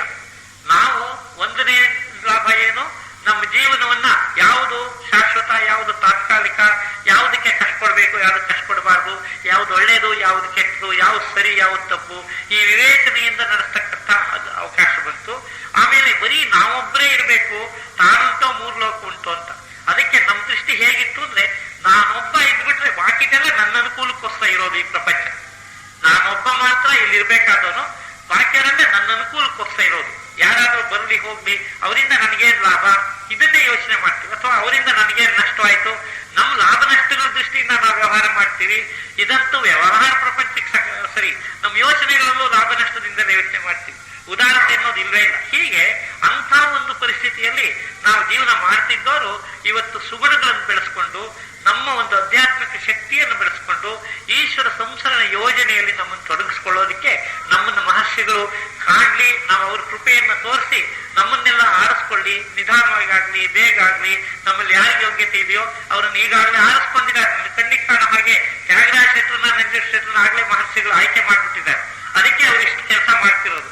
ಅವರು ನಮ್ಮನ್ನು ಏನಾದ್ರು ಮಾಡಿ ಹೇಳ್ಕೊಳ್ಳೋಣ ಅಂತ ನೋಡ್ತಾರೆ, ನಾವು ಒಳ್ಳೆ ಅಂತ ಹೋಗ್ತೀವಿ. 3 ಸಲ ಬರೆದ್ರೆ ಅವ್ರು 1 ಸಲ ನಾವು ಬರಬಹುದು. ಈ ತರ ನಾವು ಸಿಕ್ಕಾಕೊಂಡಿವಿ. ಅಂದ್ರೆ ಎಲ್ಲ ಥರದಲ್ಲೂ ಆಯ್ಕೆ ಆಗ್ತಕ್ಕಂಥ ಯೋಗ್ಯತೆ ಎಲ್ಲರಿಗೂ ಬರುತ್ತೆ. ಅಂತ ಒಂದು ಯೋಗ್ಯತೆಯನ್ನು ಸಂಪಾದನೆ ಮಾಡಿಕೊಂಡು ಮಹರ್ಷಿಗಳ ಒಂದು ದೃಷ್ಟಿಗೆ ಬಿದ್ದು ಅವರ ಅನುಗ್ರಹದಂತೆ ನಾವು ಈ ಜೀವನದಲ್ಲಿ ನಮ್ಮ ಶ್ರೇಯಸ್ಸು, ಪ್ರಪಂಚದ ಶ್ರೇಯಸ್ಸು, ಎಲ್ಲರ ಶ್ರೇಯಸ್ಸನ್ನು ನಾವು ಮಾಡ್ಕೊಳ್ಳೋದಕ್ಕೆ ಅವಕಾಶ ಮಾಡ್ಕೊಳ್ಳೋಣ ಹಾಗೆ ಅಂತ ಹೇಳಿ, ಇದೇ ನಮ್ಮ ಬಾರಿನ ಉದ್ದೇಶವಾಗಿರ್ಬೇಕು ಅನ್ನುವುದನ್ನ ತಮ್ಮ ಮುಂದೆ ನಿವೇದಿಸ್ತಾ ನನ್ನ ಈ ಮಾತುಗಳನ್ನ ಮುಗಿಸ್ತೇನೆ. ಪುನರ್ಜನ್ಮವನ್ನ ಹೇಗೆ ನಂಬೋದು ಅಂತ ಕೇಳ್ತಾ ಇದ್ದೀನಿ. ನಿಮಗೆ ಅನೇಕ ಉದಾಹರಣೆಗಳು ಇರಬಹುದು. 2-3 ತರ ಉದಾಹರಣೆಗಳು ಕೊಡ್ತೀವಿ. ಒಂದು, ಒಬ್ಬ ಮನುಷ್ಯನಿಗೆ ಹುಟ್ಟಿದ 2 ವರ್ಷಕ್ಕೇನೆ ಅವನಿಗೆ ಒಂದು ಜ್ಞಾಪಕ ಶಕ್ತಿ ಪ್ರಾರಂಭವಾಗ್ತದೆ. ಅವನು ಹೇಳ್ತಾನೆ, ನಾನು ಇಂಥ ಊರಿನ ಜಮೀನ್ದಾರ, ನನ್ನ ಹೆಂಡತಿ ಇಂಥವಳು, ನನ್ನ ಮಗ ಇಂಥವನು, ನಾನು ಇಷ್ಟ ಆಸ್ತಿ ಇಟ್ಟಿದ್ದೀನಿ. ಅವನ ತಂದೆ ತಾಯಿಗಳನ್ನ ಒತ್ತಾಯ ಮಾಡ್ತಾನೆ, ಅಲ್ಲಿ ಕರ್ಕೊಂಡು ಹೋಗಿ, ಅಲ್ಲಿ ಕರ್ಕೊಂಡು ಹೋಗಿ. ಪೇಪರ್ನಲ್ಲೆಲ್ಲ ಬಂದಿದೆ, ಅಲ್ಲಿ ಕರ್ಕೊಂಡು ಹೋಗಿ ಹಾಗೆ ಅಂತ. ತಂದೆ ತಾಯಿಗಳು ಏನೋ ಮಗುವಿಗೇನೋ ಏನೋ ಒಂಥರ ಕೆಟ್ಟ ಹಠ ಹಾಗೆ ಅಂತ ಹೋಗ್ಲಿ ನೋಡೋಣ ಅಂತ ಆ ಊರಿನ ಹುಡುಕಿಯಲ್ಲಿ ಕರ್ಕೊಂಡು ಹೋದ್ರೆ, ಅಲ್ಲಿ ಹೋಗ್ಬಿಟ್ಟು ತನ್ನ ಹೆಂಡತಿ, ಪೂರ್ವಾಶ್ರಮದ ಹೆಂಡತಿಯನ್ನು ಗುರುತಿಡಿಯುತ್ತೆ ಮಗು. ಪೂರ್ವಾಶ್ರಮದ ಮಗನನ್ನು ಗುರುತಿಡಿಯುತ್ತೆ. ನಾನು ಇಂಥ ಕಡೆ ದುಡ್ಡು ಇಡ್ತಿದ್ದೆ, ಅಲ್ಲಿಷ್ಟಿದೆ ಅಂತ ಹೇಳುತ್ತೆ. ಇಂಥ ಕಡೆ ಒಳಗಿದ್ದೆ ಸಾಲ ಕೊಟ್ಟಿದ್ದೀನಿ ಅಂತ ಹೇಳುತ್ತೆ. ಇಂಥ ಆಸ್ತಿ ಹೀಗಿದೆ ಹಾಗಿದೆ ಅಂತ ಎಲ್ಲ ಗುರುತಿಸಿದಾಗ ಆ ಮಗು ಹಾಗೆ ಗುರುತಿಡಿಯೋದಕ್ಕೆ ಕಾರಣ ಏನು? ಆವಾಗ ಪೂರ್ವ ಜನ್ಮವನ್ನ ಬೇಕಾಯ್ತು. ಇದೆಲ್ಲ ಈಗ ಆಗಿರ್ತಕ್ಕಂಥ ವೈಜ್ಞಾನಿಕ ಸಂಶೋಧನೆಗಳು. ಈ ಡಾಕ್ಟರ್ಗಳು ಹೋಗಿ ಆಮೇಲೆ ಅದನ್ನೆಲ್ಲ ಮತ್ತೆ ಅವರನ್ನ ಸೈಕಾಲಜಿಯಿಂದ ಪ್ರಶ್ನೆ ಮಾಡಿ ಅವರನ್ನೆಲ್ಲವೇ ಸೈಕಾಲಜಿಸ್ ಮಾಡಿ ಅವ್ರು ಯಾವ ಜನ್ಮದಲ್ಲಿ ಏನೇನಾಗಿದ್ರು ಎಲ್ಲ ತಿಳ್ಕೊಂಡಿದ್ದಾರೆ. ಅದ್ರ ನೆನಪು ಸಹಿತ ಬಂದಿದೆ. ಅನೇಕರಿಗೆ ನೆನಪಿರೋಲ್ಲ, ಹೆಚ್ಚಿಗೆ ಜನಕ್ಕೆ ನೆನಪಿರಲ್ಲ, ಕೆಲವರಿಗೆ ನೆನಪಿರುತ್ತೆ. ಆ ನೆನಪಿನಿಂದ ಪುನರ್ಜನ್ಮವನ್ನು ನಂಬತಕ್ಕಂಥದ್ದು. ಪುನರ್ಜನ್ಮ ಆಗಿರೋದ್ರಿಂದಲೇ ಈ ಮಗು ಅಲ್ಲಿತ್ತು, ಅವನು ದೊಡ್ಡ ಜಮೀನ್ದಾರ ಆಗಿದ್ದ ಅಂತ. ಇದ್ರ ಬಗ್ಗೆ ಎಸ್.ಎಲ್. ಭೈರಪ್ಪನವರು ನಾಯಿ ನೆರಳು ಅಂತ ಒಂದು ಪುಸ್ತಕ ಬರೆದಿದ್ದಾರೆ. ದಯವಿಟ್ಟು ಯಾರು ತೆಗೆದುಕೊಂಡು ಓದಿ, ನಿಮಗೆ ಅದರ ಸಂದೇಹ ನಿವಾರಣೆ ಆಗ್ತದೆ. ಹಾಗೇನೆ ಅನೇಕ ಶಿಶು ಅವಸ್ಥೆಯಲ್ಲಿ ಇರ್ತಕ್ಕಂಥವ್ರಿಗೆ ತುಂಬಾ ಒಳ್ಳೆಯ ಪ್ರತಿಭೆ. ಒಂದು ಮಗು ಹಿಂದೆ ಟಿವಿನಲ್ಲಿ ತೋರಿಸಿದ್ರು, ಒಂದು ಸಣ್ಣ ಹುಡುಗಿ, ಒಂದು 3-4 ವರ್ಷದ ಹುಡುಗಿ, ಯಾವ ಸಂಗೀತದ ರಾಗ ಹೇಳಿದ್ರು ಆ ರಾಗದ ಹೆಸರು ಹೇಳ್ತಾ ಇತ್ತು. ಅವರು ಸುಮ್ಗೆ ಹೀಗಂದ್ರೆ ಅದಿಂಥ ರಾಗ. ನಾವು ಅದನ್ನು ನೋಡಿದ್ವಿ. ಆ ಮಗುವಿಗೆ ಯಾರು ಸಂಗೀತ ಹೇಳ್ಕೊಡ್ಲಿಲ್ಲ, ಅದಕ್ಕೆ ಸಂಸ್ಕಾರ ಹೇಗೆ ಬಂತು? ಪುನರ್ಜನ್ಮವಿಲ್ಲದೆ ಹೋದ್ರೆ ಅದಕ್ಕೆ ಸಂಸ್ಕಾರ ಬರೋದಕ್ಕೆ ಎಲ್ಲಿಂದ ಕಾರಣ? ಅದು ಎಲ್ಲೋ ಹಿಂದಿನ ಜನ್ಮದಲ್ಲಿ ಅದು ಪ್ರಖ್ಯಾತವಾದಂತ ಒಬ್ಬ ಸಂಗೀತ ವಿದುಷಿನೋ ಇದು ವಿದ್ವಾನೋ ಏನೋ ಆಗಿತ್ತು. ಅದರಿಂದ ಆ ಸಂಸ್ಕಾರ ಮುಂದುವರೆದು ಬಂದು ಪುನರ್ಜನ್ಮದಲ್ಲಿ ಅದು ಪರ್ಯವಸಾನವಾಗಿದೆ, ಅಲ್ಲಿ ಅದರ ಪ್ರತಿಭೆ ಇದೆ. ಹೀಗೆ ಒಂದೆರಡು ಉದಾಹರಣೆ ಕೊಟ್ಟಿದೆ. ಇಂಥದ್ದು ಬೇಕಾದಷ್ಟು ಕಾಣ್ತಾ ಇದೆ.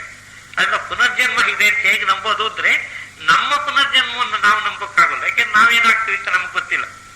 ಏನಾದ್ರು ಆಗ್ಲೇಬೇಕು. ಮತ್ತೆ ಇನ್ನೊಂದು ಕಾರಣ ಏನು, ಥಿಯಾಸಫಿ ಮುಖಾಂತರ ಹೇಳೋದೇನು ಅಂದ್ರೆ, ಈಶ್ವರನ ಸಂಸ್ಕರಣೆ ಯೋಜನೆಯಲ್ಲಿ ಎಲ್ಲ ಜೀವಾತ್ಮಗಳು ಬೆಳೆದು ಅಭಿವೃದ್ಧಿ ಹೊಂದಿ ಸಂಸ್ಕರಣೆ ಹೊಂದಿ ಮತ್ತೆ ಪುನಃ ದೈವತ್ವಕ್ಕೆ ಹೋಗ್ಬೇಕು.